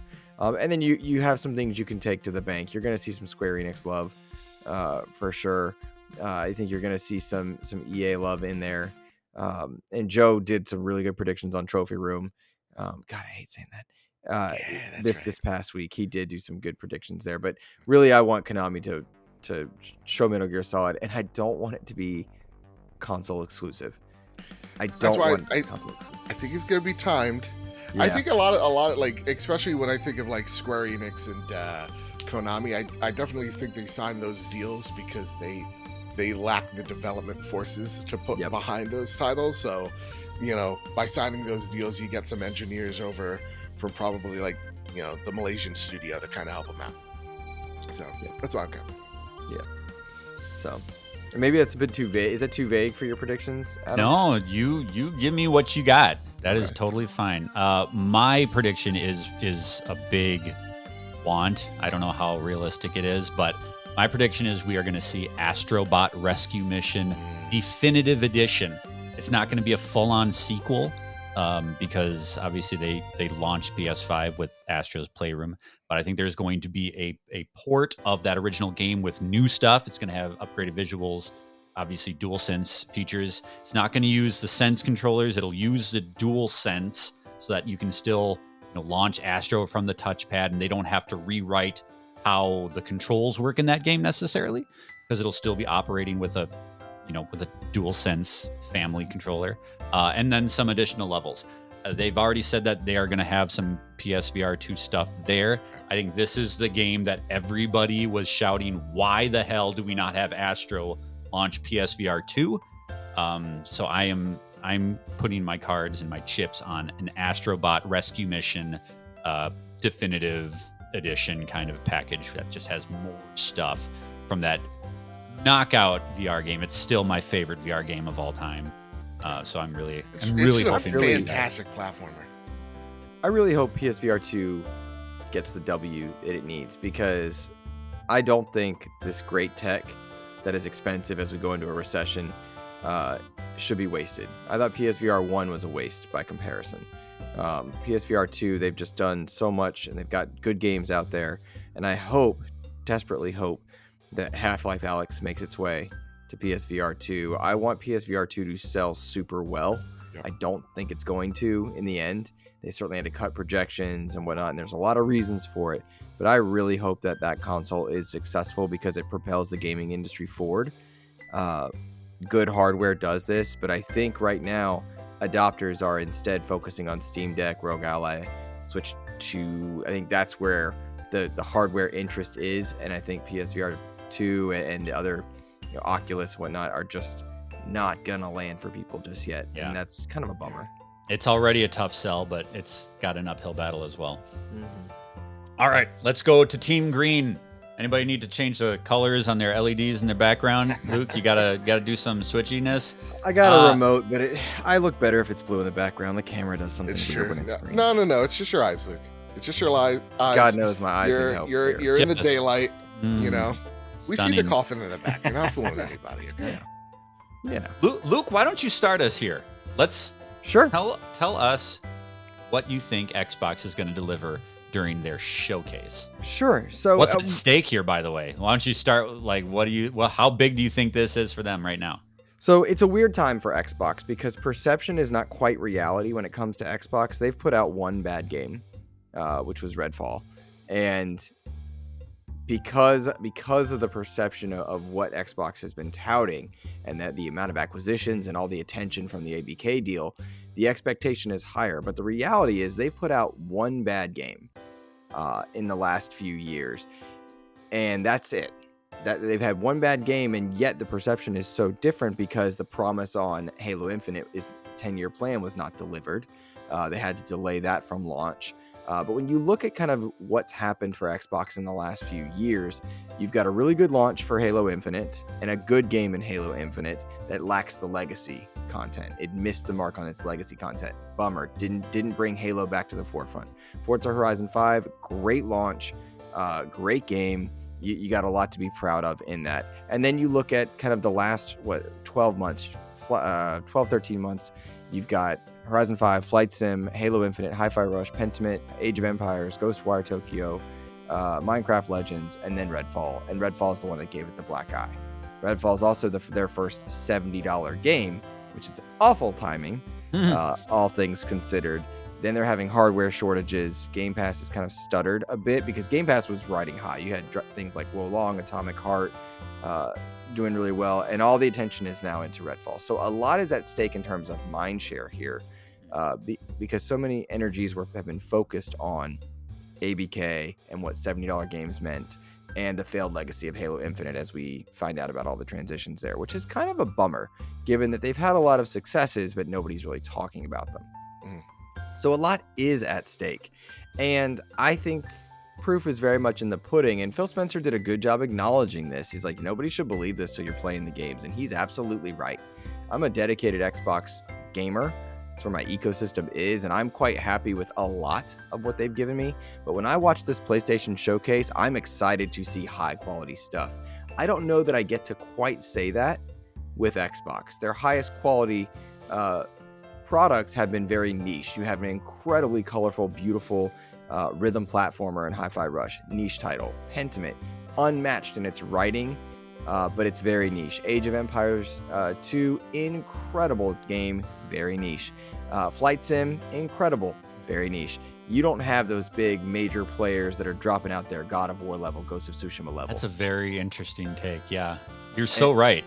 It's you cannot argue the quality of some of Xbox's stuff, but it's not targeted to the masses, and that's the kicker there, right? Like, those are smaller experiences. So a lot is riding on this showcase to say, hey, like, we missed it on our big pillar title. Starfield is the one, but Starfield's a separate showcase, and so I got my handwritten notes here. Oh, here we go. Take us to school. I think you're gonna see Stalker 2 make its return to the forefront and mindshare. For a lot of reasons, Xbox took hits. They weren't their fault. You had, what was it? A High on Life came to Game Pass. That was supposed to be a big hit. Justin Roiland's touching kids. All right, can't market that anymore. They had another one where it wasn't their fault and they had to stop marketing it. Oh, Atomic Heart was supposed to be this big day one. Oh, Russia's studio. It's funded by Russian government. There's a lot really in there. It's a really interesting story. Can't really talk about that one anymore. So I think Stalker 2 makes its return as a console exclusive, and people are really excited about it. I think we see that one come back and highly showcased in this event. And then it's a matter of, what do you got coming soon? Because we know a lot about what Xbox has coming. If I run down this list, it's all stuff you know. Contraband, Stalker 2, Avowed, Hellblade 2, State of Decay 3, Outer Worlds 2, Fable, Everwild. You know about all of those, right? Then you've got Indiana Jones kind of in there, whatever that means. I think maybe I already said that one. id's next project could make a return and see what's up. You could see what the Compulsion team has been working on. You've got rumors of the ZeniMax Star Wars game that could make its return there. In Exile's making a first-person shooter steampunk style game. Will we see that one? In short, I think you see proof in the pudding, at least, and the goal is proof in the pudding. You see Stalker 2 here, you see Avowed on display, you see Fable on display, and you see State of Decay 3 on display at their next level. And I think at the end of the showcase, you're still left wondering, should I buy an Xbox? You know, I find it so interesting because I feel like they're in a situation where they have to show what they've already announced, right? Like, because they're in a, like you said, they're in a point where, like, don't keep promising me stuff down the road. Like, what are we going to play? But in doing so, does that lose a little bit of the, oh, I didn't know that was going to happen? You know what I mean? Like, Yeah. Well, this was all supposed to be out by now. Like, their development problems are like Stalker 2 is supposed to be out already, right?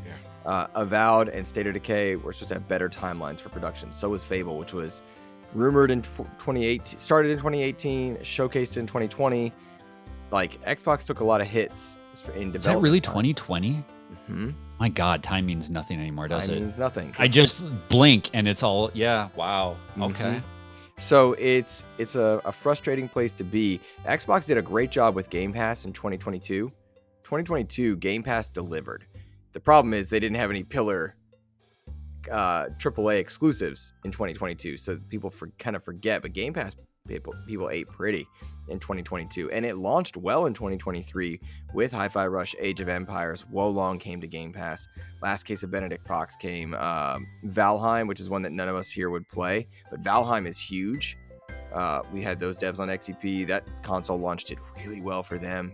Xbox has got a lot of wins, but none of them are in the AAA big buy your console category. And so that's kind of the kicker here. We know so much about their future.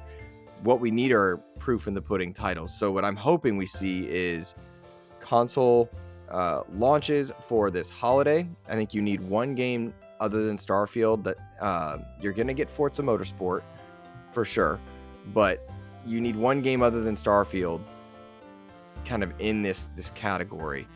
Do you think it's a Hellblade? I think Hellblade is your best candidate. And maybe, like, you know, if Hellblade is early Q1, like January, February Q1, I think that's still a win. Yeah. Right? I think that's still a win. But how great would it have been if Redfall had been an early access launch and then it full launches in October? God, it would have been good. That could have really helped Xbox this year.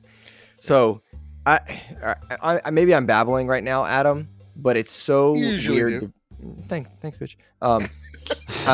Lukewarm on this show is how I feel.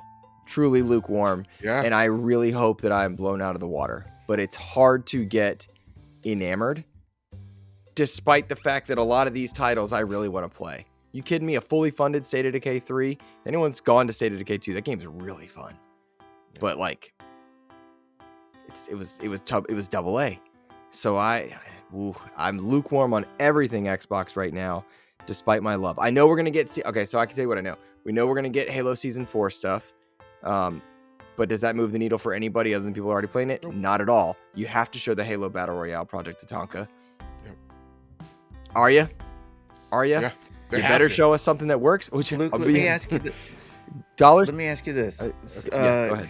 Do you think that Xbox can sell more consoles if they appeal more to the Nintendo fans? So No. hear me out real quick though.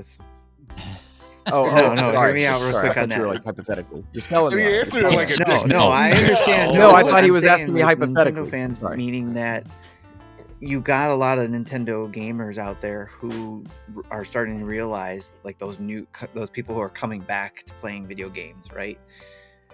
Mhm. That Nintendo isn't going to give them everything they can play on a Nintendo console. So can they go Mhm. for a Nintendo gamer saying, "Hey, come play these games you can't play in the Nintendo console over here on Xbox," or even in cases for PlayStation 2 as well, but more so on the Xbox side because of the relationship that Nintendo and Xbox seems to have. When I look at your background, I see magic. There's something Yes. special, right? Like you look at those Zelda boxes, you look at those amiibo, there's like an intangible magical quality in that. And Xbox doesn't capture that. They had a chance to. They had the chance to greenlight Banjo-Kazooie how many years ago? They had the chance to greenlight or make Super Lucky's Tale a spotlight title. They had the chance to greenlight mascot platformers. And that's the only reason I care about the ABK deal is I want Toys for Bob to free up a little bit for some Spyro and some Crash Love, right? So I don't think that's Microsoft's game. Microsoft's game to me is a quantity over quality. They give you a lot of good games. Like you can't tell me Minecraft Legends is a bad game, Hi-Fi Rush bad game, Ghostwire bad game. Like they give you a lot of games, but none of them have hit that top tier quality. And I think their strategy is to make their service available everywhere, not move consoles. And maybe that's to their detriment, or maybe that wasn't going to be their strategy. Maybe that wasn't their intended strategy. Maybe they thought Redfall before the last 2 years. Maybe they thought when they bought Bethesda, Redfall and Starfield would be the system sellers. And maybe Avowed is the system seller, Tim. But I don't think they're in line or position to capture a Nintendo gamer, because to me right now a Nintendo gamer is captured by PlayStation when they grow up, because you move from Zelda to God of War to Ghost of Tsushima, you buy into Spider-Man. The lack of a superhero exclusive for Xbox is massive. Yeah, I Massive. think they'll fill that void in this showcase. I hope so. But it's not going to be Game Pass, and that's what it moves with my issue with Xbox at this point in time. At first, I'm a PlayStation guy, but if you listen or watch the Trophy Room, you know that like I go to bat for Phil and Team Xbox a lot on the show, because I feel like a lot of PlayStation shows recently have been just like Xbox sucks and they're never That's so they're going to stupid, go out right? of business. Yeah, How often do we play together? but they are going to go out of business. Jesus Christ. No, but like it's really hard because like for me, my history is I'm pretty agnostic when I'm playing games. Like I cover PlayStation. It is my main place of play, and yeah, I definitely hold bias towards PlayStation stuff. But like growing up, I was a Nintendo kid. My teenage years, I was an Xbox boy. And then in my adulthood, I truly found PlayStation, right? So like for me, I have a love for all three of these companies. I want them all to succeed, but I'm at a point of frustration with Microsoft because we always say wait till next year. Next year's the year where they get it right, and it never is. And like my big prediction here is they're going to show us games, and some of these games are going to look great. Some of them are going to be CGI, all of that. But I can't believe a lick of it until I'm actually playing it, like Phil said. And I got a lot of crap online for saying it, but I just feel like in my heart that's where I'm at. It's like you could show me even Starfield gameplay that appeals to me, but until I actually get Starfield in my hand, anything you say, anything you show me doesn't mean anything. Because I was the number one Redfall stan. I saw every CG thing, I saw every trailer, and I was hyped for this game. And then it comes out, and it tumbles and stumbles. So like for me, and now I have no interest of playing it or touching it because look, I'm busy playing Zelda. I got Diablo, I got Final Fantasy, humanity even taking a back seat for the moment. Like there's just too much to be playing for me, the AA smaller stuff. So when I take a look at Xbox, their problem is consistency, right? It's not just that. No, you know, I have a lower question. hand. Okay, I have a yes. question. All right, yeah, Luke Lohr from XEP. Thank you. Hello. Hi. Forza Horizon 5 didn't bring you in. Forza Motorsport 8 gonna bring you in. Nope. Will it bring in the Gran Turismo crowd? I think it looks freaking great. It looks think it incredible, looks but it's simulation, Yeah. not arcade. I'm So the that's the wrong kicker. audience. I think I'm the wrong audience to take a gander at any of these. Because they've got 2 system sellers coming out this year in Starfield and Forza Motorsport. Yeah. And without a doubt, they're system sellers. Doesn't matter if Starfield, you're excited, not excited, launches with bugs, not. You're getting a Todd Howard joint. The next Skyrim sequel is how people are going to paint it, right? That's going to sell some boxes. Well, does that move the needle at all? Does that matter? Nope. I don't think it does either. I don't think it does. I don't think it does. I think no to any of it. It doesn't have to move the needle, and it probably won't move the needle. But to me, it's just like sheer frustration because I have a Series X and I do legitimately want to use it, but I got nothing right now, and nothing in 2022. And look, like again, it's not like they don't make great games. Pentiment, from what I hear, is stellar, right? High Five Rush, from what I played, 9 out of 10. Mm-hmm. You know, all that good stuff. At the same exact time, you get a Redfall. At the same exact time, you get the AAA emptiness that is 2022. And then you get your Fables, your Avoweds, and your Hellblades, and you're like, I saw Hellblade in 2019. Where is this game? You got a lot of unanswered questions, and I think Microsoft this has to be their coming to Jesus moment. Like, yep. we got to solve our development woes here. Something's not clicking. So to me, I have like no predictions for this show because I'm not even lukewarm. I genuinely don't care about it. And that's the first time. Again, I can't, because I know what I'm saying is super fanboyish, but this is the first time ever that Xbox is putting on a showcase and I don't care. We're watching it together. Yeah. And maybe that's probably part of it. We're watching it together. Oh. So we're gonna do the joint podcast live stream thing, and we've done this every year since 2020. Mm-hmm. We done every year. Something like We that. start because we watched the Halo one till we got real excited about Halo. I did, and then it took taken away. And Last so year we kissed. we did. Yeah. Tongue. Oh yeah. But every Double point year on that one, bud. every year Xbox has a good showcase. Like if you go back, they've had some. Every year has been great E3s, good to great E3s. But what has that done for them? That's why And at then, this like, point last I'm year, like, "Bigs remember- up, bro." Yeah, remember last year? It's like these are all the games coming out this year, and then Silksong's like, "We'll come out hopefully at the end of this year." That's you know what they get. That should have one word intended for the next 12 months would have changed everything. Sure. And anybody that's like getting mad about that, shut up. No, you like- shut your mouth. Game development's difficult, right? It is, but just don't make those weird promises. That was a weird promise. They should have said intended for the next 12 months. And their marketing did, by the way. It's like they missed it during their conference. But games delay all the time. Last of Us delayed like 508 times. Yeah. Side note, you delay games for quality. It's important. You hear me, Arcade? Oh, but if I have like predictions, I could take out of my back pocket. Halo Infinite's Battle Royale. I think that is the big thing coming this fall. I think you're gonna get that Gears of War collection. That's another thing coming out. Really? Maybe. Yeah. I will play this shit. Dude, oh my god, are you kidding We'll me? do it together. Let's do it together. Yeah. Yes. Of course. Oh. And then you're gonna probably see more Fable. Hey, The that was- best soundboard. Do not come.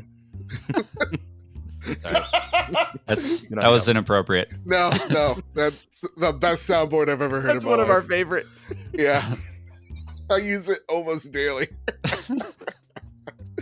But yeah, no, that's what I think. You see that Halo Battle Royale, that's intended for this year. You see that Gears collection, that's intended for this year, and I will play the ever living shit out of it. and we see Fable, and I think Playground is probably the best developer that they got, right next to Ninja Theory and Coalition. So let's see what this Fable's looking like. Are we gonna get something closer to The Witcher of style and play, or are we gonna get something more Breath of the Wild-esh in terms of open world design? That's what I would be looking forward to and getting excited about. Tim, what do you think is going to happen on Xbox? You got any Xbox predictions? So again, the reason why I asked that question from the Nintendo fan perspective is because of Perfect Dark. I was wondering if they were going to show anything in regards to Perfect Dark, maybe even along the lines of what they did with GoldenEye with Nintendo, as far as, having, the original games. Nintendo would get the original, how they do it over there. Xbox would get the enhanced version, how they do it over there. But that would help build hype for whatever they're building towards the new Perfect Dark game. So whatever that might be now. Perfect Dark got reset. I know it got reset before, but I thought I understood them doing a new Perfect Dark game. So, okay. So Luke was a big fan of Avengers, Swimming Sevens, and a lot of that team got pulled and sent to Perfect Dark when Crystal Dynamics was called in for help, because the people that were working on Perfect Dark used to work at Crystal Dynamics. That was why that happened. And then there was Trouble in Paradise with that version, and I don't know what's happened since then. But that's, to me, very frustrating, right? It's not the rare IP they need to be rebooting. Banjo. Yeah, and that would be cool to see too. But that's why I was just trying to see is there some sort of relationship there still, where there's that connection of, yes, we know Nintendo has its fans, its rare fans, and would want to play some of those games over there. But can we, because they're able to play them over there, can we bring them over to the Xbox to play the new version? So that's I'm looking. Fair. That was one of my, again, maybe hopes, but a prediction to see maybe a Perfect Dark thing, and then also some more on the Indiana Jones game. Is it going to probably be an Uncharted for the Xbox? Sure, but I'll take it. Oh yeah. I feel like I along with 5 other people get super jazzed about Indiana Jones. Like, I know this latest one is getting flack because of CG face, but I don't. Oh yeah, the movie itself, yeah, for sure. No one cares about Indiana Jones, guys. Yeah, that was a weird IP to get in the first one. I mean, that's for old people. The kids don't care, man. That's for us. Yes, it's for us. Where the fuck are my keys? Exactly. I think it'll be the first game my father's like, I heard there's an Indiana Jones. They got it on the computers. And I'm like, yeah, you want to see it? Okay. Yes. Any game that I get a punch a Nazi right in the face and then have like you roll the end, the dice to see if it's DeSantis is like late. I'll take that chance. Yeah. Oh my God. I when I'm looking at, I'm just like Joe. I'm like, I want them to show something they haven't shown yet, because what they have shown hasn't really spoken to me. Yeah. But I don't think they can. I don't think they can bring anything like a Fable or a Perfect Dark unless it is all gameplay and ready to rock. You know what I mean? Like, I don't think they can do that. I don't think they can do another teaser trailer. I mean, obviously this is all hyperbolic, but like that's like a dangerous thing to do. Unless you're really ready to rock with that game, just shut up about it. Don't even say it unless it's there. So then that brings in State of Decay 3, which isn't a game for me. That brings in Halo Battle Royale, which I don't care about. So I don't know. You like Fortnite though, right? I do. Okay. So is it Fortnite's art and it's whimsicalness? It's the fact that Fortnite can be kind of any IP. Sure. And I'm not invested in Halo. Like Halo's fine. I can play Halo, but I'm not a Halo guy. Right. So the fact, and it's tethered to that. I mean, that by nature, that's what it is. Fortnite, I don't enjoy because of the battle royale-ness of it. It's because I can be Chris Redfield playing with the Easter Bunny and get mowed over by a speedboat piloted by LeBron James. You know, it's just stupid. It's just stupid. You know, it can be anything. You're bashing your action figures together. Yeah, I mean, that's what it is. We've been playing Star Wars in it lately. That's what we've been playing. Star Wars. We love Right. Fortnite. Right. And it's like you're not playing Fortnite, you're playing Star Wars because it is what you want it to be. I am excited about Forza Motorsport. Like, and I didn't think I would be until Gran Turismo because I've never been a simulation guy. But the fact that I loved Gran Turismo as much as I did, and then I saw what they showed of Motorsport, and I thought it looked better. So, like, to me, that is a game that appeals to me. But I don't have any predictions because I don't know what the hell. I don't know what they can do. I don't know what is on the docket for Xbox for this. They don't. We're all low on Xbox, which is a great place for Xbox to be in a showcase. Yeah. If You your only go up. expectations are low, you can only go up. That's a way to look at it, right? But proof was always in the pudding. If the head of Xbox is saying that, they know they done messed around too much. And again, I go back to, it's not like they've had bad years. They've had one bad game.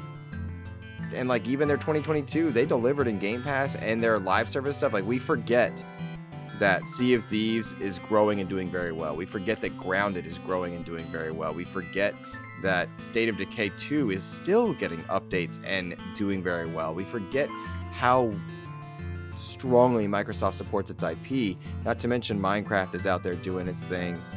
Dungeons and Legends have come out in this generation, which is, again, doing its thing. We forget that Microsoft Flight Simulator is continuing to grow and get more. Why would you think about those? Because they have their own communities, right? It's kind of like Destiny. Like Destiny has news every other week. Nobody cares except the Destiny community. Right. People aren't paying attention to the Sea of Thieves unless you get Jack Sparrow again or Peter Pan or some sort of big Disney-esque IP. People won't check out Sea of Thieves despite it's that's a great video game. It's just they've got their own segues. Pillars of Eternity is another example. Just doing its thing. Just doing its thing. But do we know about it? No. It's a matter of what's bringing in the new people, what's going to get your headlines. And I think too much energy has been focused on ABK. And as an Xbox content creator, I'm so sick of ABK. Plus, none of that do I need to be exclusive. I don't care. It's just exhausting. And I think energies need to be refocused into pillar titles to move the needle on the brand. I don't care if Xbox is in second, first, or third. That doesn't matter. I just want them healthy because healthy is competitive and that brings us better experiences.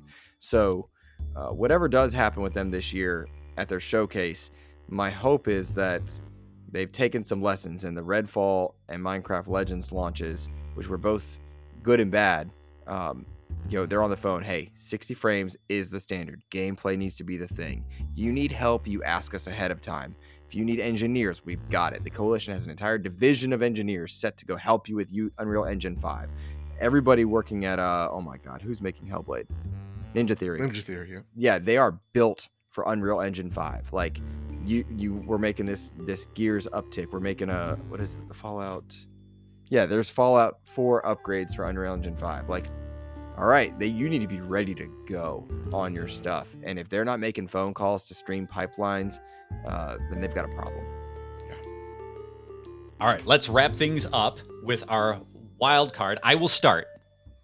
Just to give you guys a sense of, obviously this is stuff that falls outside third party, whatever. I think, and I bet on this last year because it had its 25th anniversary. I think we're going to see new Tomb Raider. It has been bought by Amazon, but it was already in the works by Crystal Dynamics. So I think we're going to get an announcement of what is in store. We've heard rumblings of there's this big universe that Amazon is creating where they're going to have like TV and movie tie-ins. So I think we're going to get a taste at Summer Game Fest, or at Summer Game Bang. I'm sorry. Yeah, please. Got to get this marketing right. Some respect. Of the new look and the new vision for what Tomb Raider is going to be going forward. I think it is going to be a connection. I think it's going to be an extension of the Survivor trilogy.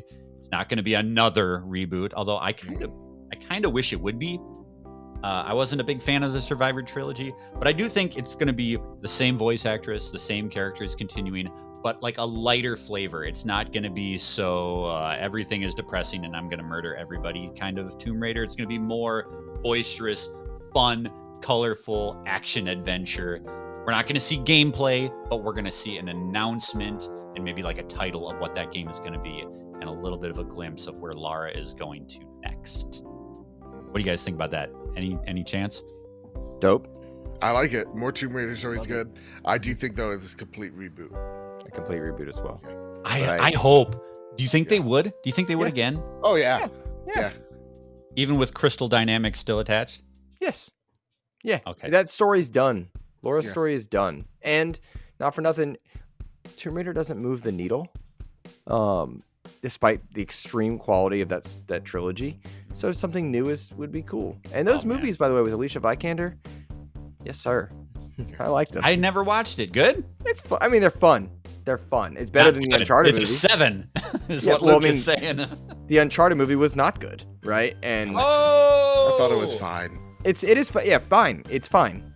Oh, are we showing lightsabers? I was holding mine just a minute. Yeah, I saw it and I was like, I gotta get my thick boy Cal Kestis. I've got cows on that. It's back there.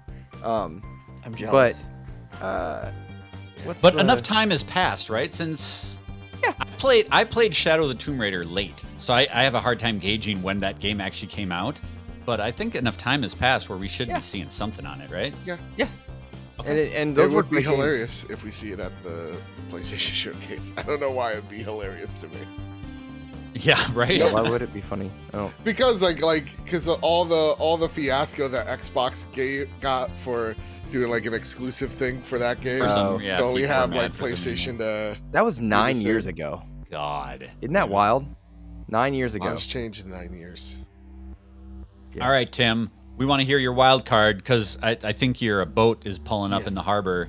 You gotta get going here. All right, so not sure if this is a prediction, but more of maybe questions that maybe lead to predictions. But I like the way Valve has been accepting competition for their Steam Deck, especially with the Asus ROG Ally coming out. So I was just wondering if maybe we'll see because there's a lot of hype around the Switch 2, right? So I wonder if there's going to be any type of connection down the line if we don't get the Switch 2. Like for me, I don't think we're getting the Switch 2 this year. So, but for me, I think there's going to be something where Nintendo works with one of these companies, like they've done, say, like GameCube had the Panasonic GameCube or whatever it was, They had all these companies that they worked with, electronic companies where they had these special edition hardware versions of their consoles. So I just was wondering if maybe these consoles would have, and this is definitely wild part of the wild card thing, but having Nintendo or having, say, a ROG Ally that could play Nintendo Switch games officially. It only plays Or Miitomo. Steam Deck, that a version of that plays, Nintendo games, has access to the eShop officially. I know it's crazy, it's wild, but that's what I thought wild card was, right? But no, but I like it. seriously, wild. it's like, I think though, overall, I want to see more of that competition between Steam Deck, ROG Ally, all these portable gaming systems officially in the mainstream. So I want to see more of it. Oh, look at There that. was even a rumor of a Oh, PSP at one point too. So I think you'll see that. So I love me some portable stuff, but I want to again, it does come back to Nintendo. I haven't seen that lately where Nintendo is working with a manufacturer to help, that would allow that manufacturer to have access to their eShop. All right, Luke. Let's hear your wild card. All right, wild cards for me. I've got several, but I think it's time we see some love on the DC front. I think Gotham Knights and Suicide Squad disappoint a lot of DC fans in the gaming space, and James Gunn has talked about the need for a good gaming space element. I would love to see a Superman something that's been a long rumored forever and ever. It was in development at one point, then it wasn't, and I think James Gunn wants to unify a lot of the gaming space with the film space, which I'm excited for. Which would mean you couldn't get better than a logo, which is fine. I don't mind that as long as we know that it's happening. I'm down for that.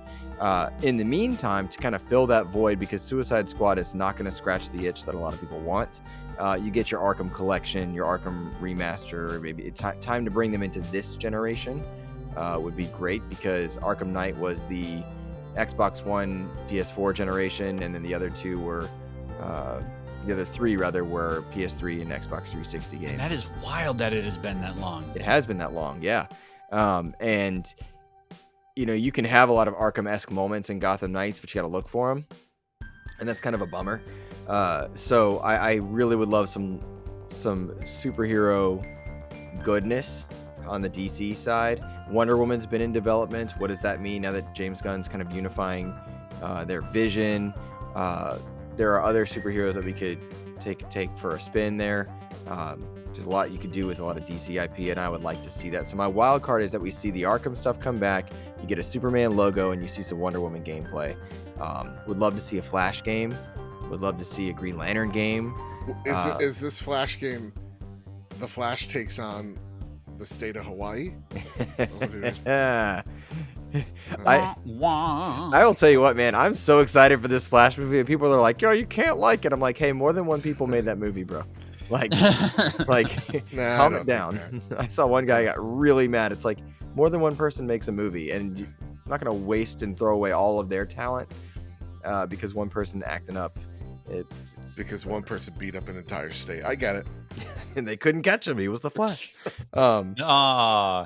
But I will tell you what, this movie I'm excited for, The Flash, because like Michael Keaton is back, they're getting General Zod back, and I will forever be sad that Henry Cavill's gone. But I got my 4-hour version. I can't complain about a thing, and I'm so excited for them to. I'm excited for people to be excited about DC, and I want that as my wild card to make its way into the gaming space again. I think we are underserviced in AAA superhero games. We've got Spider-Man, we had Guardians of the Galaxy. Which wasn't quite the same. But beyond that, what have you gotten in the AAA space? You had Avengers, which gave you experiences, but it wasn't what people wanted. Yeah. What else are you getting in the AAA superhero space? Wolverine's far way out. So excited for Spider-Man 2. But beyond that, I play Fortnite, where I can, if the web shooters are active that month, you know. Yeah. So I want some superhero love. Before we move on to Joe's wildcard, Luke, I have to ask you, because I haven't asked you in a long time. Are you watching Lois or Superman and Lois? Buddy, I love you so much, and I feel so sad when I see you say the best live action versions of Superman, because I thought that in season 1, but it got a little too CW-y for me. And I don't do the tweeny. Like, I loved Arrow seasons 1 and 2, loved Flash season 1. Yeah. But the little too drama filled. But I will say Tyler Hoechlin, incredible Superman. The actress that plays Lois, wonderful Lois Lane. I love their version of Superman, but I couldn't stick with the whole, like, we have 2 kids and, like, you know, do they have power? That's not for me, the high school drama stuff, but because I live that, right? Right. But rock on, and kid, like, what a great person to carry the legacy, because, like, he looks great in the suit, he does his thing. Does such a good job. Yeah. I encourage people to watch Superman and Lois. I like Superman and Lois. It just got a little too tweeny for me. Sure. Okay, Joe. My personal favorite Superman was the one in Superman and Lois in the 90s. Oh God, no! I figured you would like him. No. Yeah, he's my favorite. He really stands for the American way, you know.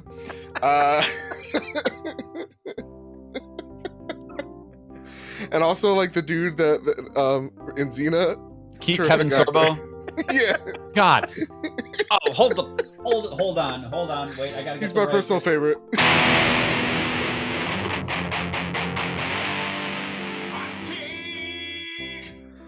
I'm gonna show my age here and right. show how much of a fucking loser I was back in high school. I loved Hercules and Xena. So did I. So fucking much. Part of it was the Sam Raimi, you know, coming off of Evil Dead and Army of Darkness, and they had Bruce Campbell in there and all that stuff. But anyway, I unabashedly loved those shows. And him as a Kevin- person. Nerd. Kevin Sorbo has turned into the biggest cocksucker, just the worst scum of the earth. That it like actively upsets me how much I looked up to him as a little teenage dumbass. Yeah. To see, and I know you're not supposed to get invested in that kind of thing, but to see somebody that you really loved, like you just look forward to every week, seeing him do his goofy kung fu shit on Hercules, and he just turned into the worst human on the face of the earth. I mean, like Joe said, Dean Cain wore the Superman S. That means so much to My me. favorite Superman. You know, it sucks when your heroes stop being your heroes. You know, It's just. I mean, just ask the whole entire state of Hawaii, you know? All right, Joe, Love let's get that. your wild card in here. You're right. I don't want to Record 2, baby. Further. I want Record 2 for real. You want Record unironically. And I want Darksiders Genesis 2, and I want Crackdown 4. There was I'd one love more. for them to try Crackdown 4 again. I don't want them to tell any of us. I didn't like 3, but I loved that they did it. If they just shadow drop a crack, like don't tell anyone you're making it. You need to hi-fi rush Crackdown. And then one day it's like Crackdown 4 is out and you're all like, and you play it and it's good. All right. All right, so let's put our adult pants on, okay? Let's do this. You're supposed to wear pants? Yeah, my wild card pick. I was going around in my head. I'm like, what would I want my wild card pick to be? I got Peacemaker's dad, the game. Yeah, would. no, I think my would. wild card prediction is Phil Spencer gets on stage, tells you all that the ABK deal is dead, Xbox is folding, and he goes, "Here, meet the new owner." Elon Musk walks on stage. He goes, "We're rebranding." Holding hands with Phil Harrison. That's right. And they go, "We're rebranding the Xbox name into the Ouya. This is now the Ouya 2H." Should have said Stadia 2. No, it's Ouya. It's Ouya is love, Ouya is life, and Ouya will outlive us all. That's my wild card. Now, you want to get really crazy and then put some nuts in it? Here. I think we see Santa Monica's game. I think we see Naughty Dog's not Last of Us game. Not Last of Us Us game? game. They won't You know, do that. they've been rumored to be making. Everybody says that Naughty Dog's making the sci-fi game, right? I think that's Santa Monica. I think Santa Monica is making a sci-fi action adventure game, and I think Naughty Dog would be the ones that are making a fantasy, high fantasy RPG. Oh. What's Sony Monica's That's last my project? Is wild that God of card. War? Getting crazy. So that's what Barlog's working on? That's what the Barlog team's working on. I think we'll see like a little CG trailer, like a little teaser of what's to come.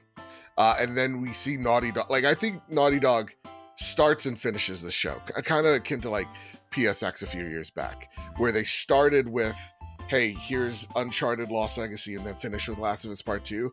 They'll probably be like, hey, here's Last of Us Factions, and then here's a new IP from Naughty Dog. Interesting.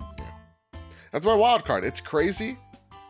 It shan't happen. It won't happen. Have you heard anything about what this Factions is supposed to be? Like, is it literally just going to be multiplayer? It Like really- versus kind of thing? But it it's really really sounds good. like a Tarkov like experience. It's like, to me, everything about it screams this is an extraction game, where you're probably like going to find something for a settlement that you're probably creating, and that's how it'll put in the story elements of this game. So kind of like how the way I picture it, you remember the survivors in the Last of Us multiplayer, the original? They were just little specks in a circle, like a petri dish, which I thought was cute.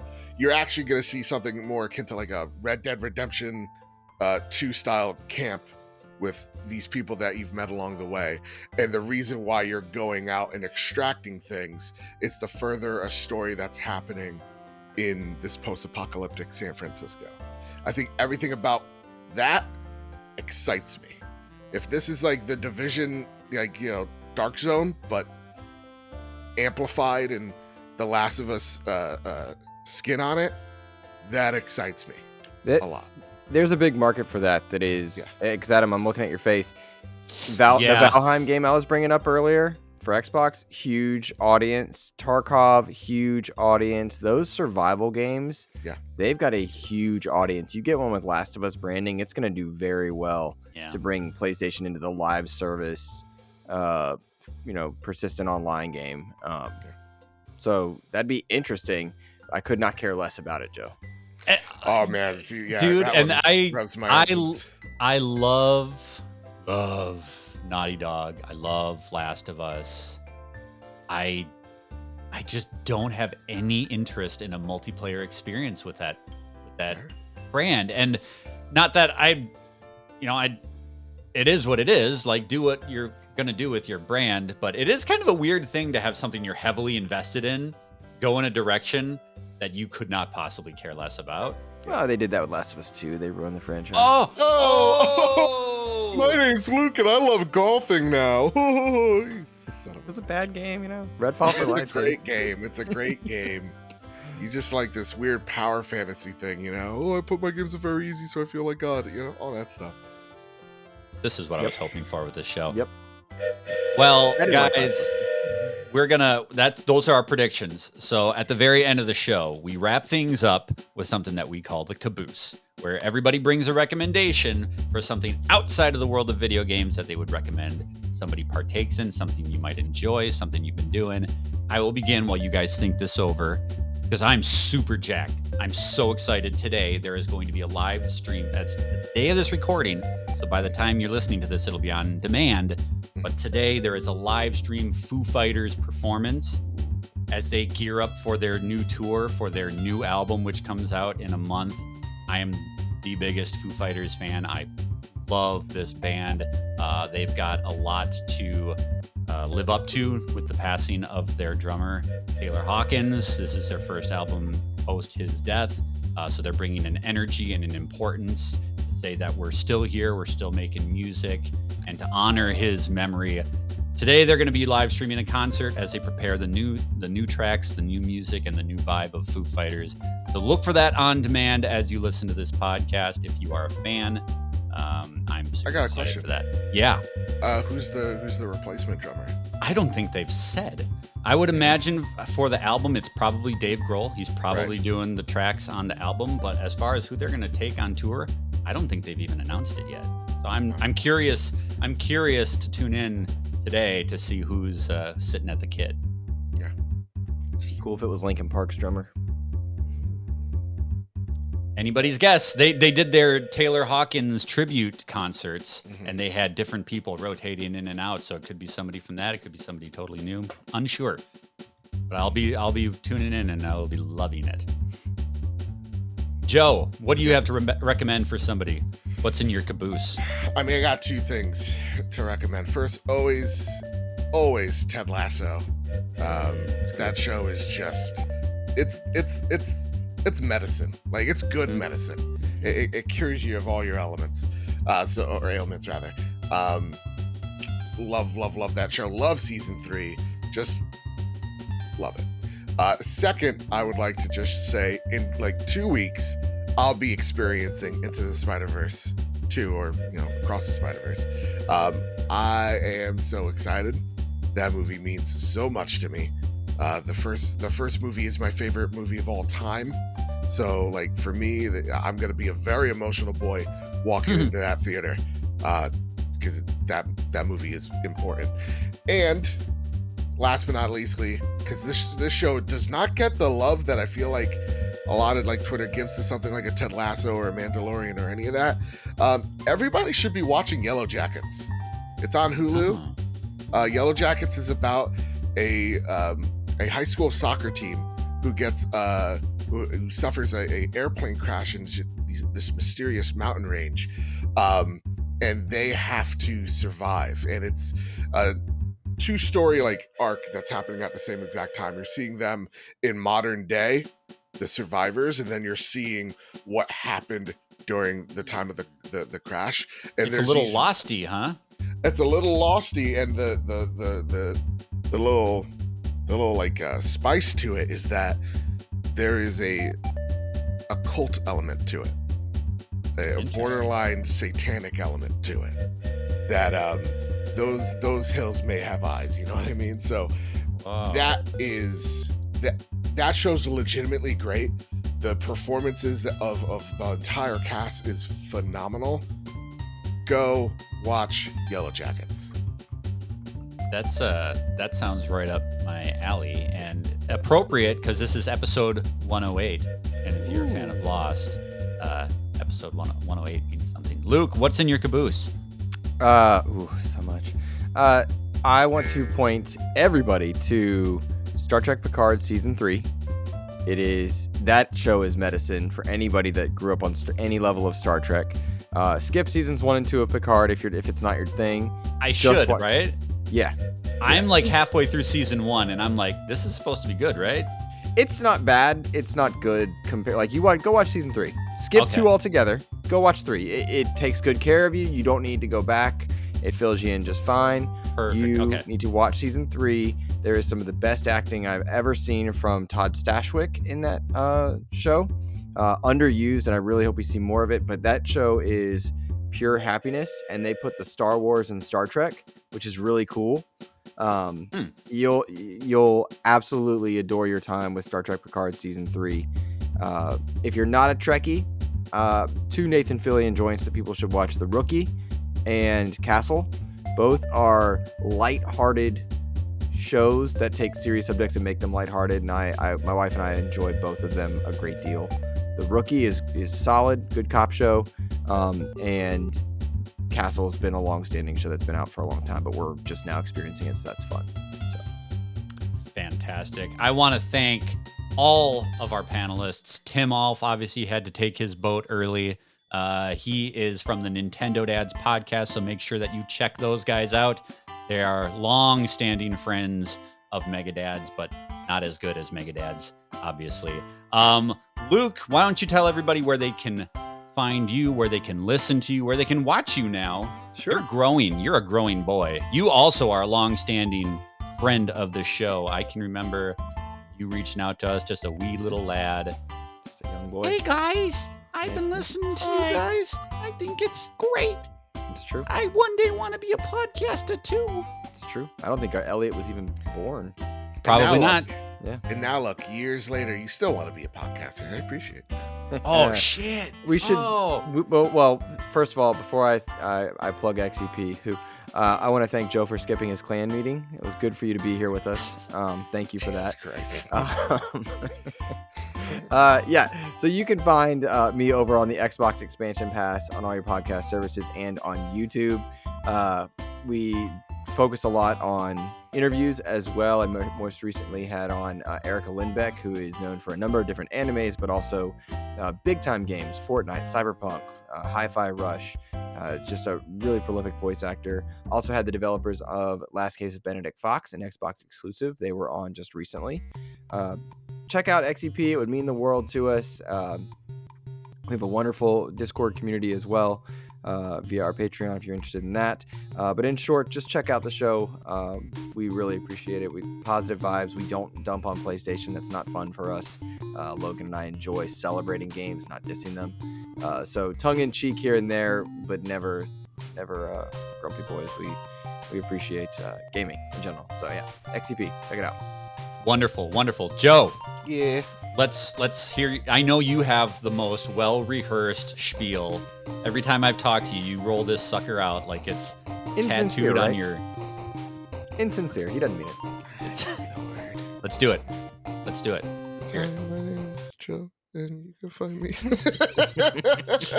No. First and foremost, Adam, thank you for having me. This was legit so much fun. I had a blast. Shout out to Tim as well, who, he tried to be a little spicy at the end, but he's too adorable. He's too nice. Doesn't have it in him, right? I love that he looks like a biker who would seriously fuck you up. Right? Like he's like just the most gentle teddy bear in the world. Yeah, it's like you at the end of the day, you want to pat him on the head, feed him from the hand.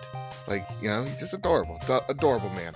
And I want to say, listen, Adam, next time I got a really good Xbox guy called Captain Logan. You should be on the show. I think he's going to do a stellar job.